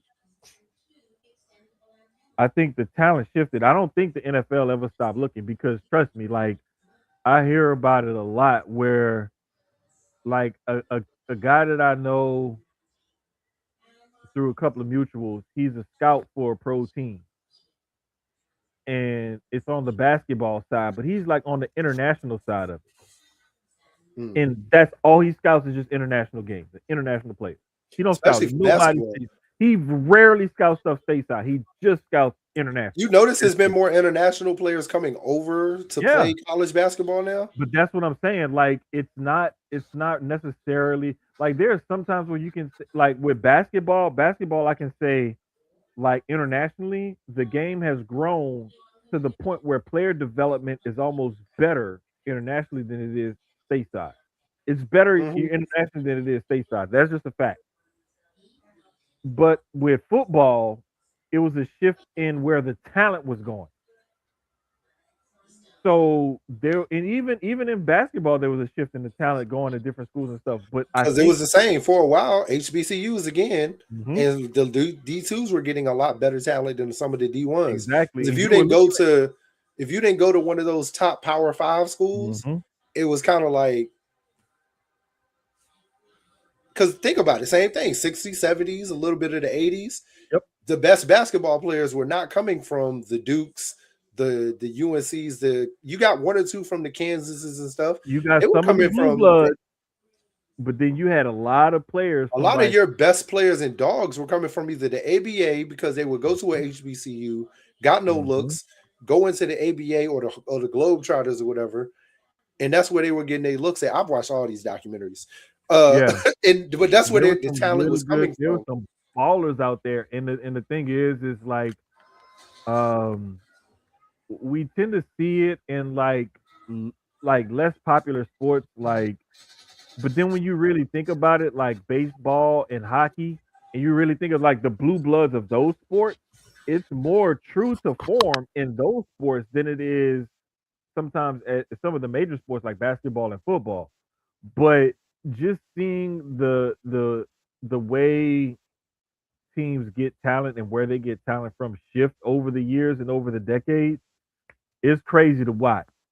And the funny thing about it is a lot of people were afraid that NIL was going to help the larger schools because they thought that those schools would have larger budgets. And it's not necessarily about the school itself having the budget because that's not where NIL money comes. NIL money comes from alumni and boosters. Yep. So you could have 75,000 students enrolled and charge each of them $50,000, but that don't mean your school is going to have enough money to pay for players. Now, if your alumni base got some multi-millionaires and billionaires in it, and you could be a little small school with only like 15,000 people enrolled, but you got enough a rich enough alumni base, or you could fuck some shit up in the NIL market. Hmm. So that's why I always tell people like, hey, don't look at the size of the school or the name brand or that's a blue blood. You got to look at who's pouring how much money into these programs. That's what you got to look at. Perfect example, Oklahoma State, T. Boone Pickens, all billionaire. He been dumping money into that school for decades. And that's why Oklahoma State is always able to stay somewhat competitive with their cross state rival Oklahoma. Mm-hmm. It's because of that. Football and basketball. That's why Mike Gundy got fired, even though he's an alumni, played quarterback there and everything else. It was like, hey, you ain't getting it done. We put all this money into this team. We need to see results. You out of here. Like, but you starting to see stuff like that. But speaking of NIL, to transition over to college basketball, since we're talking about NIL, the men's ranking stayed pretty much the same, except Iowa State dropped another game unexpectedly this year, and they were the biggest faller of anybody. They fell 7 spots. Number And 9 now. damn near everybody in the top 10 moved up a spot because Iowa State fell so far. And Bro, it's pretty. it's The literally men's like rankings teams, is bro, pretty teams, close. wait, teams two through 8, everybody went up a spot because Iowa.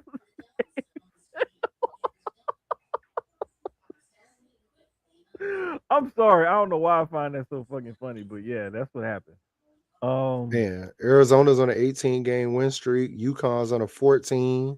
Got Nebraska on a 19-game win streak. Houston on an 11. yeah, Purdue you dropped got a teams game that's out there recently. that's really like balling.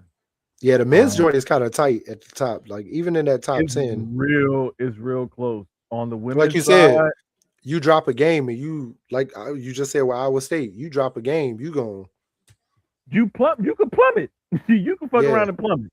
But On the women's the side, biggest the women's riser side is on pretty tight too. the biggest riser on the men's side was Kansas. They moved up 7 spots in one poll and 6 spots in the other poll. They went from unranked in the AP to 19, 19. and they went from Mm. 25 to 19 in the coaches poll. So that was your biggest mover, biggest faller on the men's side. On the women's side, the top like 6 pretty much stayed the same. Yeah. Um, and then you had the biggest faller this week was Kentucky,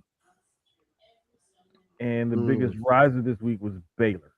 Baylor went up 4 spots, Kentucky fell 4 spots. But Yeah, and it's like you said, pretty much that's pretty tight all the way up until about the same as the men's, to be honest. Um, mhm. maybe a little, yeah, because it's about 1 to 2 games separate everybody. We have Yeah, less undefeated in the women's side because we only have 2 undefeated, which is UConn and Vanderbilt, and then South Carolina's only lost 1, UCLA's lost 1, Texas 2. Everybody else after that is 2 and 3. So Texas Tech mhm. and Princeton only lost 1 game. The fact that Princeton is 16-1, I need to pay attention to their women this year. Hey, TCU is 18-1. That's another one loss team too. Yeah. I've been watching TCU, of course. No, Yeah. TCU is 18-2 on the women's side. Oh, I'm sorry. 18. No, the thing that's Yeah, they funny is just they on just the lost. AP side, they got them at 18-1. On the coaches side, they got them at 18-2. Really? Yeah, That is bruh. I crazy. swear, I'm about to send you the picture Hey, right brother. now. I Every promise you. time, every time y'all bring up Audie name, I smile because I was the first one. That was it. I hipped all y'all to Dog, Audie. let me tell Audie, you, hey brother, like, I started watching her and I was like, yo, bruh, Shorty I is was, I balling. saw it and I was like, I need to see more because I'm not convinced. And then you was like, nah, bro, She's she like that. She really consistent. like that. And I was She like, was okay, consistent I'm gonna last pay year. more attention. Ever since, and this was last year. Ever And I since told I've been you. like, yeah, she Then they went really out and is got like that. Jada. They went and got out and got Jada from Arizona, and now she got a Hmm. point guard. That's all Jada needed. That good 1-2. Because I realized in high school, Jada was the same way. She was better when she had somebody big down low to help her out. When she just got to do all the scoring by herself, she can do it, but she Hmm. plays better with the big. Audie is the same. Audie can do it. And I mean, hell, she averaging 30 a game for real. But she's better when she got somebody that can just feed it to her and then she do 1-2, put it up. So Hmm. it was a great tandem of them two being together. Yeah, the one um that I noticed that there's something different. Yeah, Dre has been all over Kiki Rice for Oh UCLA. no, He I've he has I've been so been much paying about her. attention to UCLA also because I like Lauren Betts. Her little Yeah, sister is a baller too. Um, bro. Her little sister actually has the opportunity to be a little bit better because I think she moves better than Lauren. She's not. yeah, I think the she's not younger as sister's tall as like Lauren. 6'4". I don't Yeah, think because she's Lauren is like 6'7". I think the younger sister's like 6'4", yeah, and so she also yeah. moves a I little bit like better. I like But UCLA. yeah, I like they're watching really them play. good. But one thing that I did notice somebody had pointed out was, and I know you like Full Wiley when she decided to go to LSU, Woo! Loved it. she can't go left. Full Wallet? She has a hard time going left. Yes, and I didn't realize this Mm. until somebody pointed it out. And I was like, you know what? I'm gonna have to watch a game and see because you can put together a highlight reel and make a person look bad. And I kind of watched a little bit, and I was like, you know what? It's not as bad as that highlight reel look, but there is an issue there. There Mhm. definitely is an issue there. I never But paid yeah, attention to that. I kind of picked up on that. And one thing that the only criticism I have of Audie Cook is a lot of the times I don't see her rebound numbers where I would like. Mm. That's the that's one of the very few criticisms I have of her. It's just I don't always see her rebounding stats where I feel like they should be, what I feel like she could do. That's just me being nitpicky, but that's just how I feel about it. I'm sorry. But also, when you averaging 30 something a game and they just throwing the ball down to you down low and you not missing a lot, it's also like the numbers may not be where they need to be just because you're not missing a whole lot for real, for real. Because like So this year, she's averaging right at 27 a game, but only 7.5 rebounds. And I know I say only, but I'm like, you are the your footwork is immaculate, and you it are a is. space eater. It is. Like And it's like, her footwork is where we want what's the old girl that went that Chicago drafted? Not Angel Reese. Angel. No, No, no, no, not no. Angel. From South Carolina. The Yeah, Brazilian girl, the tall yeah, one. but that's what her Audie Yeah, footwork is where we want her footwork to be. Because if she yes, had Audie footwork, she would be a dog down low. be a A freaking dog. monster, bruh. Because She she would got be the size, so she got the height, the speed, hands, the would length, be the scary. size. Because she's not as Cardoza, stocky. Camilla Cardoza, Yeah, yeah, yeah. Camilla Cardoza. She's not as stocky Yeah, as Audie, so she moves a little better. But if she could get that footwork, oh, and bro, she's been working on it over in China and who she's been working yeah. with, so hopefully She it's really better this has. season. Because I did see like there was a couple of highlights that I saw from her playing overseas Hey, when she had to where if guard that she tall girl, that 7'6", that that girl seven, was like that 7 foot like three or whatever bruh, Chinese girl. She defended her very well. bro, let me tell you something. That girl got good footwork. And now The that's one thing Chinese I will say about the the Chinese Chinese. girl, They gonna make sure yeah, your yeah, fundamentals are down pat. Because Yao Ming was the same way.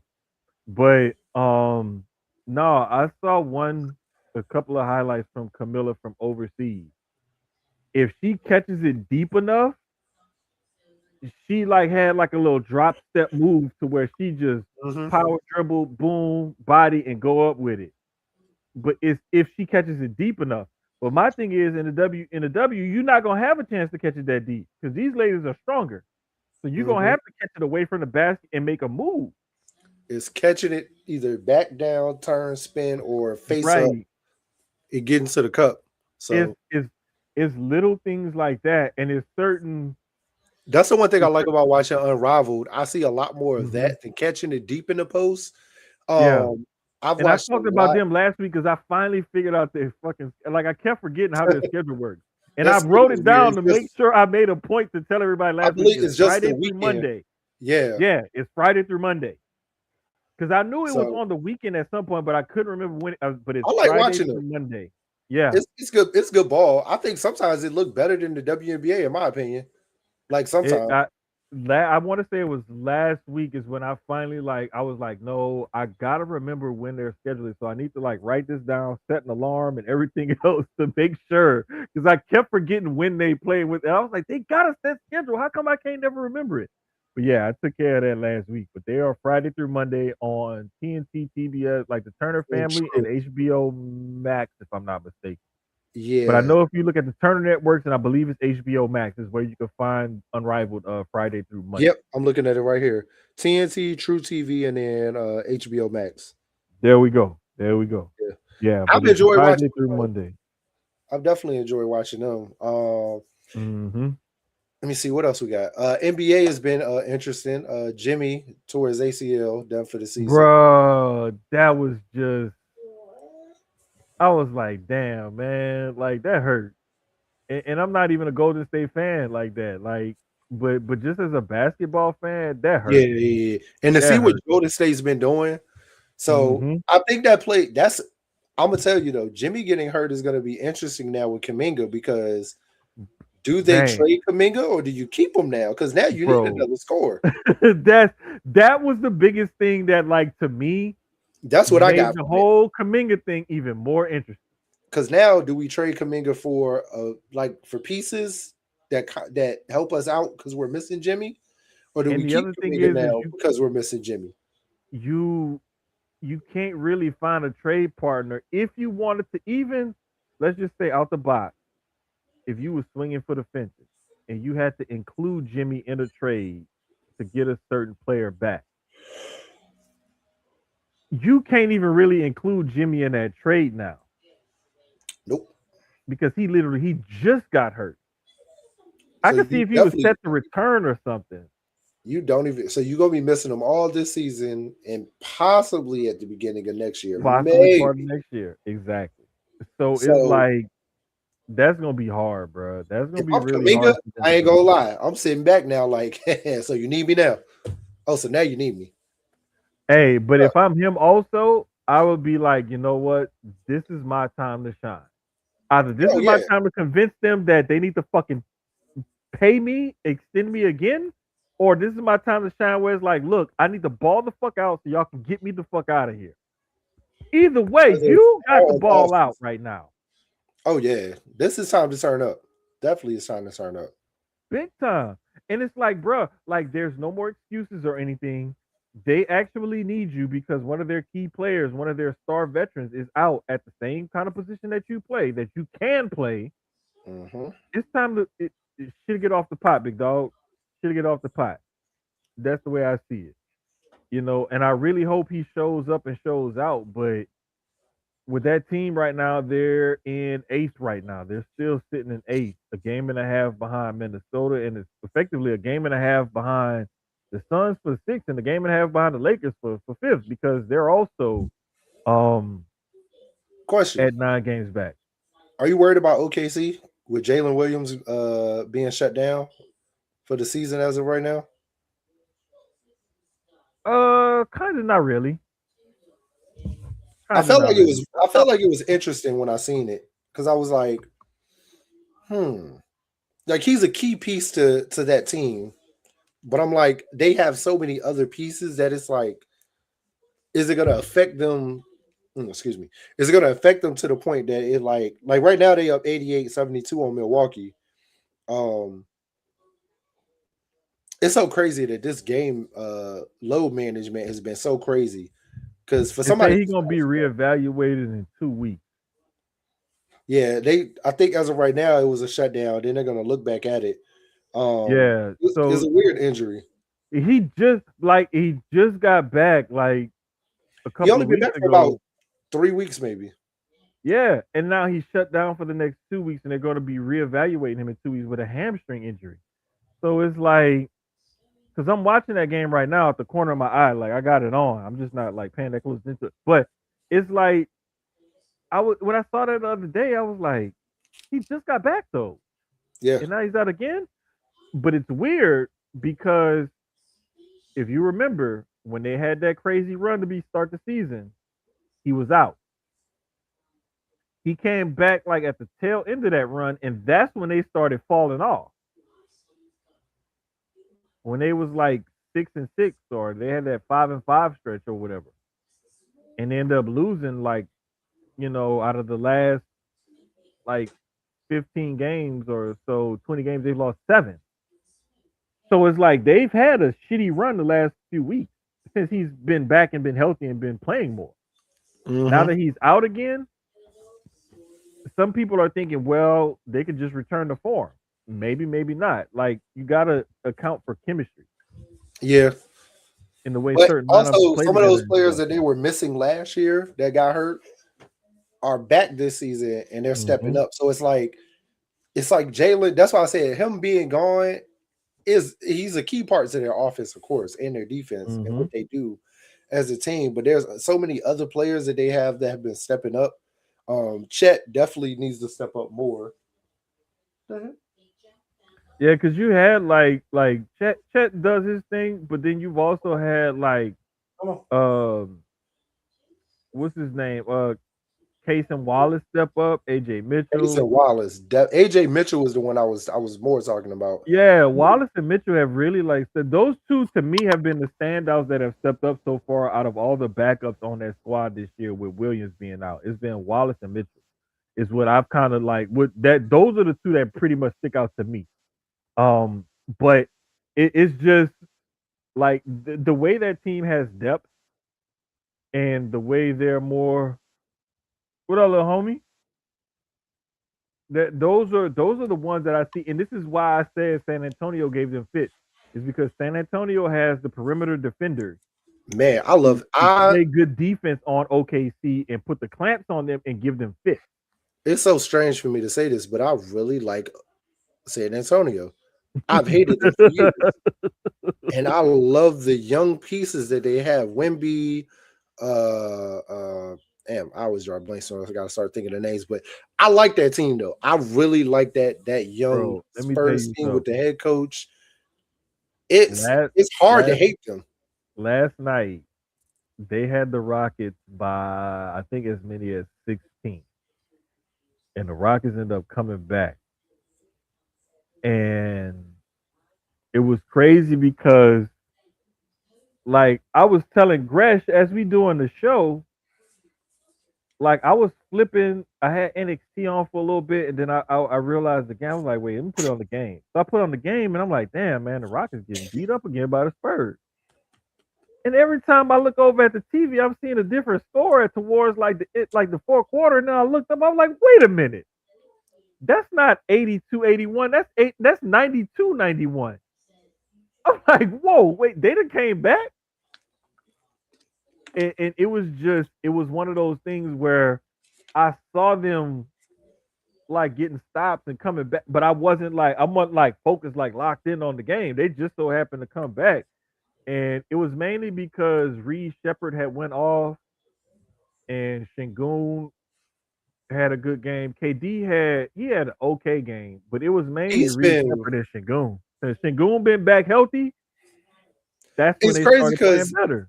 the nights where I expect KD to come out and drop like 25, he's been dropping like 17, 18.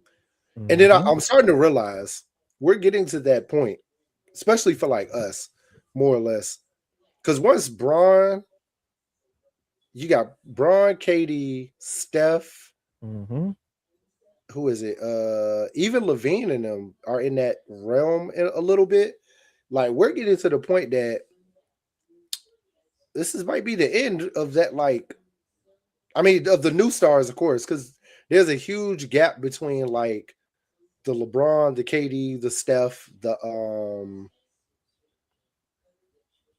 somebody else, and then you get Giannis. You got Giannis, Cat, not Ant.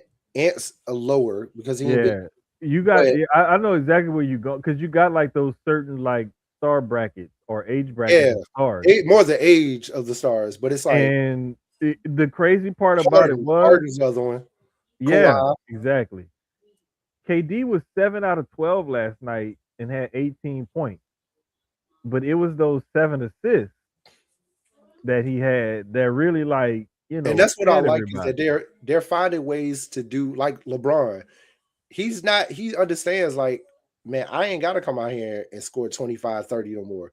I could do it, but Hmm. unless I'm needed to do it and the game calls for it because I got the matchup to do it, Luca's gonna give me 30. AR is gonna come Yeah. in and give me 25 to 30 now. I can get more assists and rebounds. He's more in that magic role now where I ain't Hmm. gotta score a lot. I can facilitate, even though Luka's going to run the offense, I can still kind of come down and facilitate also. So it's good to watch them now because even Steph is at that point where I'm not going to score 30, 35. I can when the matchup calls for it, but Mhm. now I'm getting the assists. I'm getting the little rebounds here or there. I'm doing I can be a the decoy stuff that's sometimes. not, yeah, that's not on the stat. Hmm. Now he's going to be called to score more because Jimmy's gone. But it's it's great to see them do that. Harden, same thing. There's a lot of nights where Harden has more rebounds and assists than he does points. But then those nights where he got to bust 25 to 30. Hmm. Same thing with Kawhi. Kawhi's had his nights where he's had the strong double or triple double. So it's amazing to watch them transition to a different style of game and still be impactful, but also realizing that we coming to the end. We probably in the next 3 to 5, a lot of them, the top elite stars are gone, and it's now that new class Hmm. of It's top gonna be elite taken stars. over. Yeah, Exactly. like our vets are going to be 6, 7 years in the league now. Yeah. Like And our real star it's vets. crazy to think about it, but like you have it and it's cyclical, and you get those cycles of stars that come in and come out every year. And you see it change over time. And if you watch the games and pay attention long enough, you'll see where guys come in and they have their shine, they have their run, and then they're out of the league. And then there's now with somebody Mhm. else coming up. And it's just one of those things where you have to constantly evolve and pay attention to the game because like the game has changed in a few different ways since I started watching it and really focusing in and pay attention to it. Mhm. And the style of the game has changed, the way the game is covered, media, like everything about the game. And just if you look at just what goes on that 94 by 53, like just that has changed itself. Excuse me. But it's like, just to see those stars come in and out of the league and constantly cycle in and out, it's cool to see because also you see the game itself evolve and you see like back in the day it was more like paint based and paint oriented. Now it's more perimeter oriented, and the fast break is still like a major part of the game and getting open shots and stuff like that. That's still a part of the game, but it's just like sometimes it changes the way and it morphs and stuff like that. And where you saw teams like back in the day, like the '80s Nuggets or the Mavericks or the '90s, the early '90s, late '80s Warriors with Don Nelson, Mhm. those early 2000s and mid 2000s Phoenix Suns and whatnot. Like you saw some of those teams that started bringing some more of that different pace of offense and different style of offense and quick shot offense into the game and whatnot. And like now you see more of that in court. Now that's the norm. Now if you see a team and they have a low post presence, it's like weird. And that used to be the norm. It So the definitely game, is now. yeah, it's just cycled and flipped and everything, and it's cool to see it. But then it's also cool to see guys who like were traditional, quote unquote, like big. Like you see a guy like Kevin Durant. Kevin Durant really like about 7 foot tall, but he Mhm. plays like a two guard. And then you see a guy like a Wemby that morphs, and he's taller than KD and plays similarly. And it's like what the hell? And then you see a guy Because like Jokic, if you who's watch at high school sports now, like I'm looking at it like even watching like some of the local stuff recently. mm-hmm, Positionless basketball is a real thing. When you got centers mm-hmm, that are coming down, like you just saying, handling the rock, and they're coming down with the twing, dunk, dunk. Like they're bro, it they're was bringing the ball down full court now. yeah, it was a kid I remember. He was like a 7 footer. I can't remember where he went, but I remember watching him play locally, high schooler, and he was the team's best outside shooter. And then I saw another team where their tallest, most athletic player was their point guard, their ball handler or whatever. And sometimes it's like that because that's the skill set that that player has, and that translates to a different level than where they're playing at. Or sometimes you see them with different skill sets and stuff. And like nowadays, we're seeing guys like I was getting ready to say a little while ago. You see a guy like a Jokic who's 7 foot, 280 pounds, but he plays like a point guard. Yeah. And then you'll see a guy like Anthony Edwards who's about 6'2", 225, but he will bully you and get to the basket. So it's like you see different styles of players at different positions and whatnot. And like you said, positionless basketball is such a thing right now to where you just look for, I'm just looking for the five combination of guys I can put out on the court and accomplish this goal. And now it's more or less like when I put these five guys out there on the court and I'm running this lineup, this is what I want to accomplish. Or when I put this lineup, this is what I want to accomplish. Yep. So it's more or less like you build your roster and you coach to your style, your system, and the players that you have, but you don't coach to like I need a 1, a 2, a 3, a 4, and a 5. Like you don't coach Nope. position. You coach for your style of play and what you have in your team. Yep. As far as like what you like you were saying, like what you want to do, what your Mm-hmm. goals are. And it's good to watch because it just shows the advancement and progression of the game. But for some of us older guys, it's like, damn, we ain't nobody down low. You know what I mean? Like, yeah, they ain't got nobody down there banging and grabbing rebounds and stuff. So Yeah, the crazy thing about it is like you can still see some post game, but you may not see it with a traditional 4 or 5 posting up. It may be your two guard that's posting up because he has a mismatch. The guy who's guarding him may be 6'3" and 190 pounds, and he's which like is 6'6", crazy. 230. And he's a solid post. He got good post game, so you give him the ball in the post. Because now we getting 6'6", 6'7" point guards now. We not getting 6'2", Right. 6'3" guards no more. And then you got some bigs who may be 6'8", 6'9", but you know what? He may not have a post game or this or that or a physical, but he's a stretch. He can step out and shoot a three. Look at fucking Jaren Jackson Jr., Defensive Player of the Year. This guy averages like 10 rebounds and at least 2 or 3 blocks a game. He's like what 6'6", 6'7"? I think he's like 6'9", maybe 6'10", because he was taller than what I thought he was at first. No, he is like 6'. You're right. He's like 6'9", 6'10". But you know what? He can step out and shoot a three now because he developed that part of his game because he knew, like, I'm not an inside threat. What can I work on to make me more of a threat on the offensive end? He was like, you know what? If I step out, be able to shoot the ball and stretch the floor, I can help my team more. Like, that's the kind of development and involvement in the game that I like to see, that I'm not going to be the old man yelling, get off my lawn, and I want my old. No, like, enjoy the game how it is and how it's evolving. And that's right now what I'm doing. That's why I love watching the women's game. I love watching the men's game. I love watching both because I love to see how the game is growing and evolving on both ends. So, but yeah, man, this has been a great episode 105. 105. We'll be back next week for episode 106. We'll have a Super Bowl matchup. We'll have a Listen, I want to say it's sometime this week or this weekend when college guys have to declare for the draft or something. I oh yeah, can't remember when that date yeah. is. I forgot to look it up before we got on air, but like that date is coming up soon. And so Yeah. once we get past that date, then we'll know who's declared and everything else and who's actually going and Better staying and so on and so forth. better eye on where people possibly could go and who might Right. Because then also hopefully by the end of the weekend, a lot more of these coaches openings should wrap up also. By the end of the weekend. Hopefully, but I really I think think the Steelers and Ravens are going to wait more or less closer to the Super Bowl.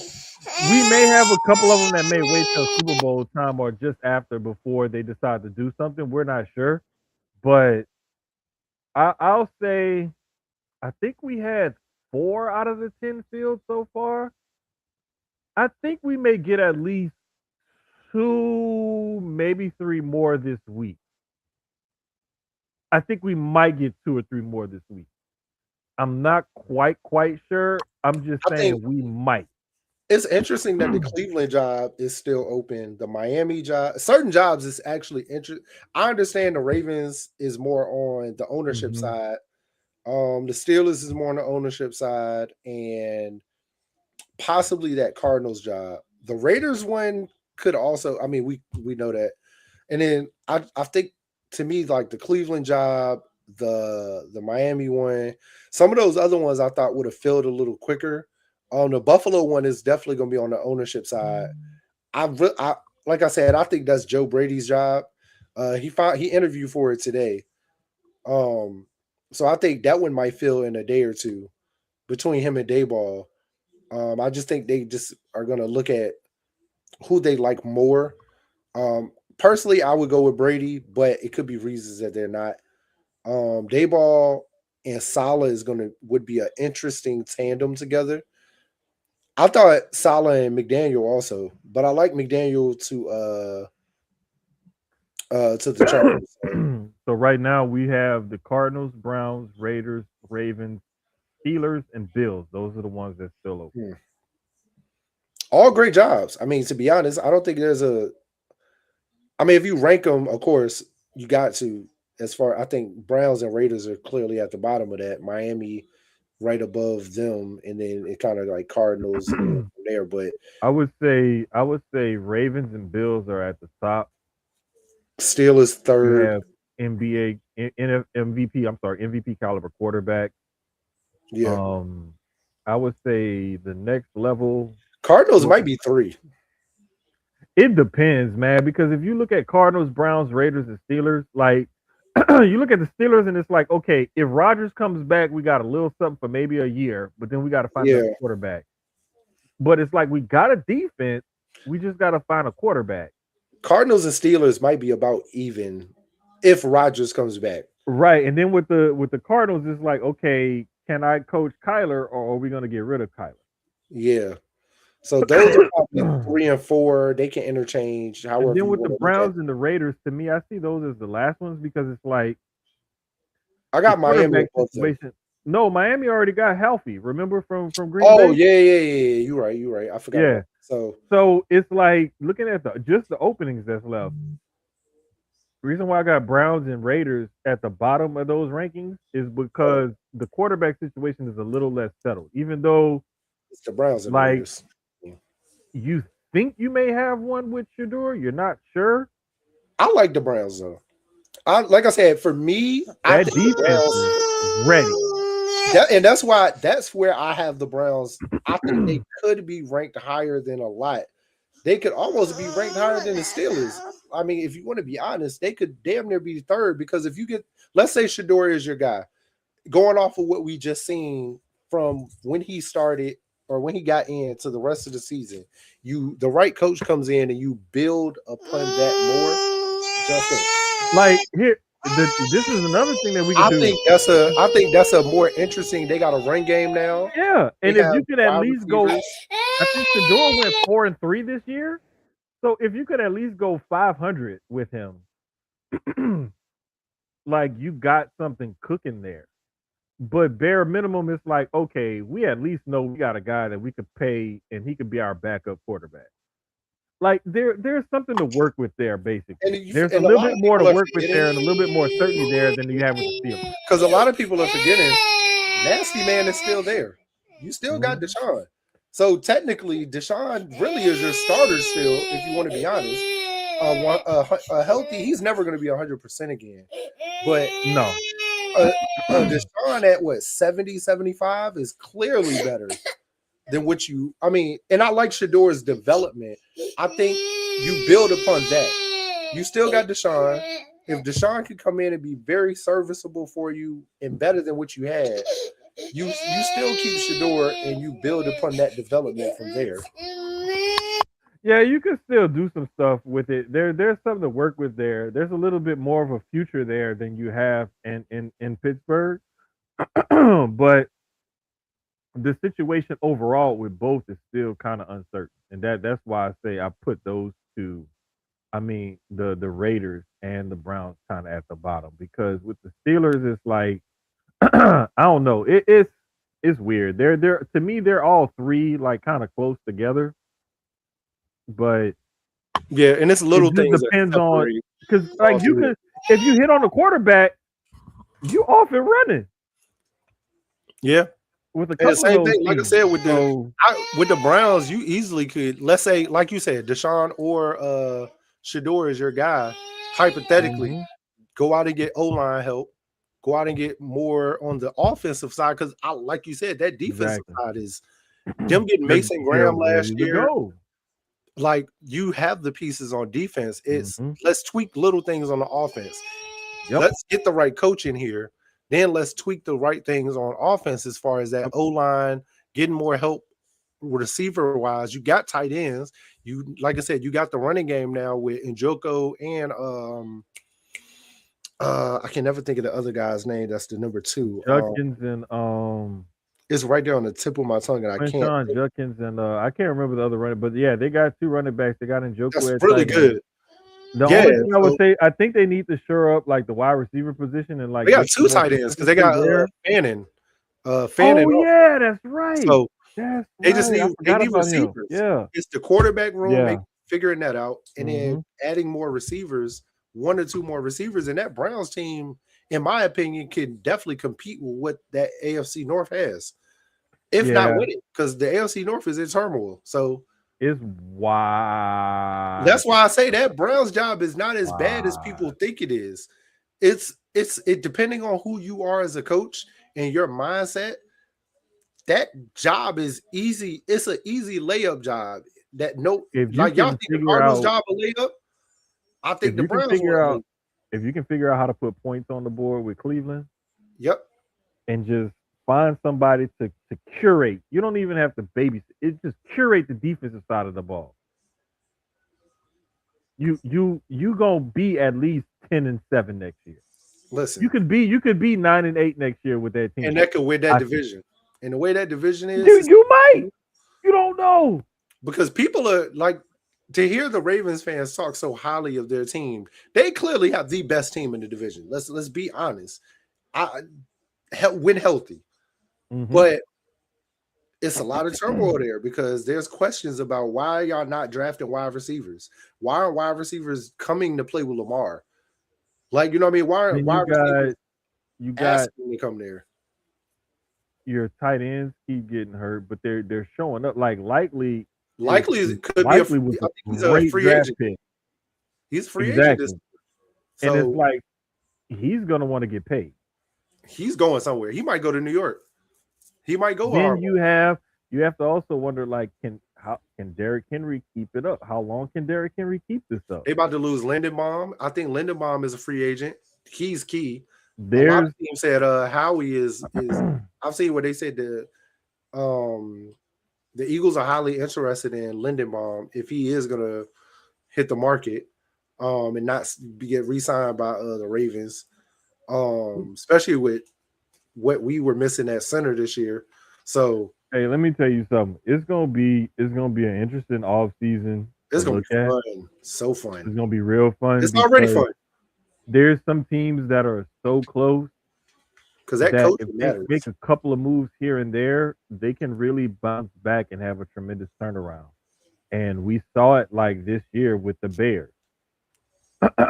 We saw it Oh man, like with the Seahawks. with the Seahawks. Like we saw these teams go from, picking top 10 or so in the draft damn near to like making the playoffs, making the, Almost divisional making a round Super conference Bowl. championship game. Yeah. So it's like it's not impossible. The fucking Patriots drafted 4th overall last year. I'm about to say it. Look at they turnaround. Like, come on. Like They're about to be in the Super Bowl.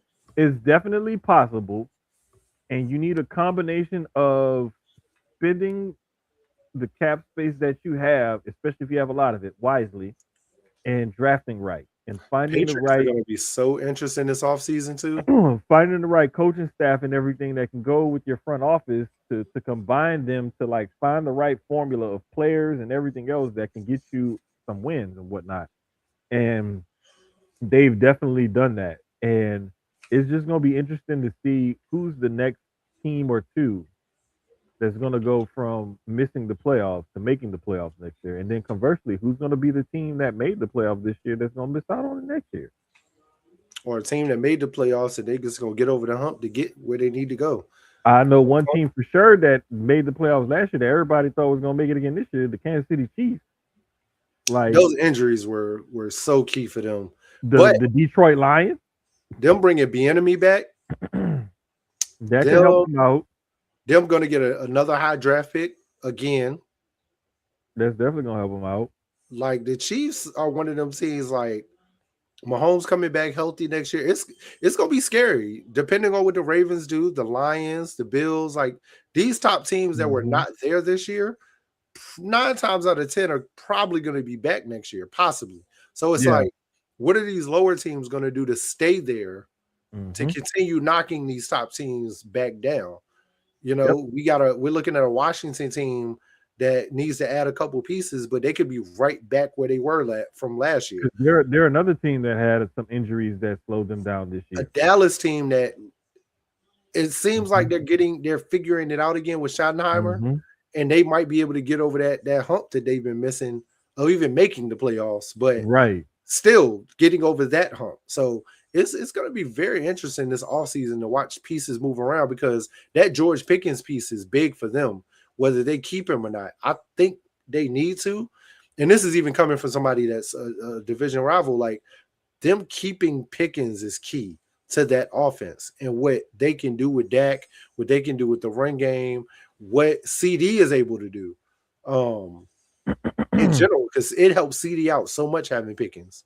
So Yeah, he definitely had a good year this year, he want to even go, and though he said he don't mind going back to I think he said Pittsburgh to play with DK. He wouldn't mind coming to because us the to play thing with is, AJ.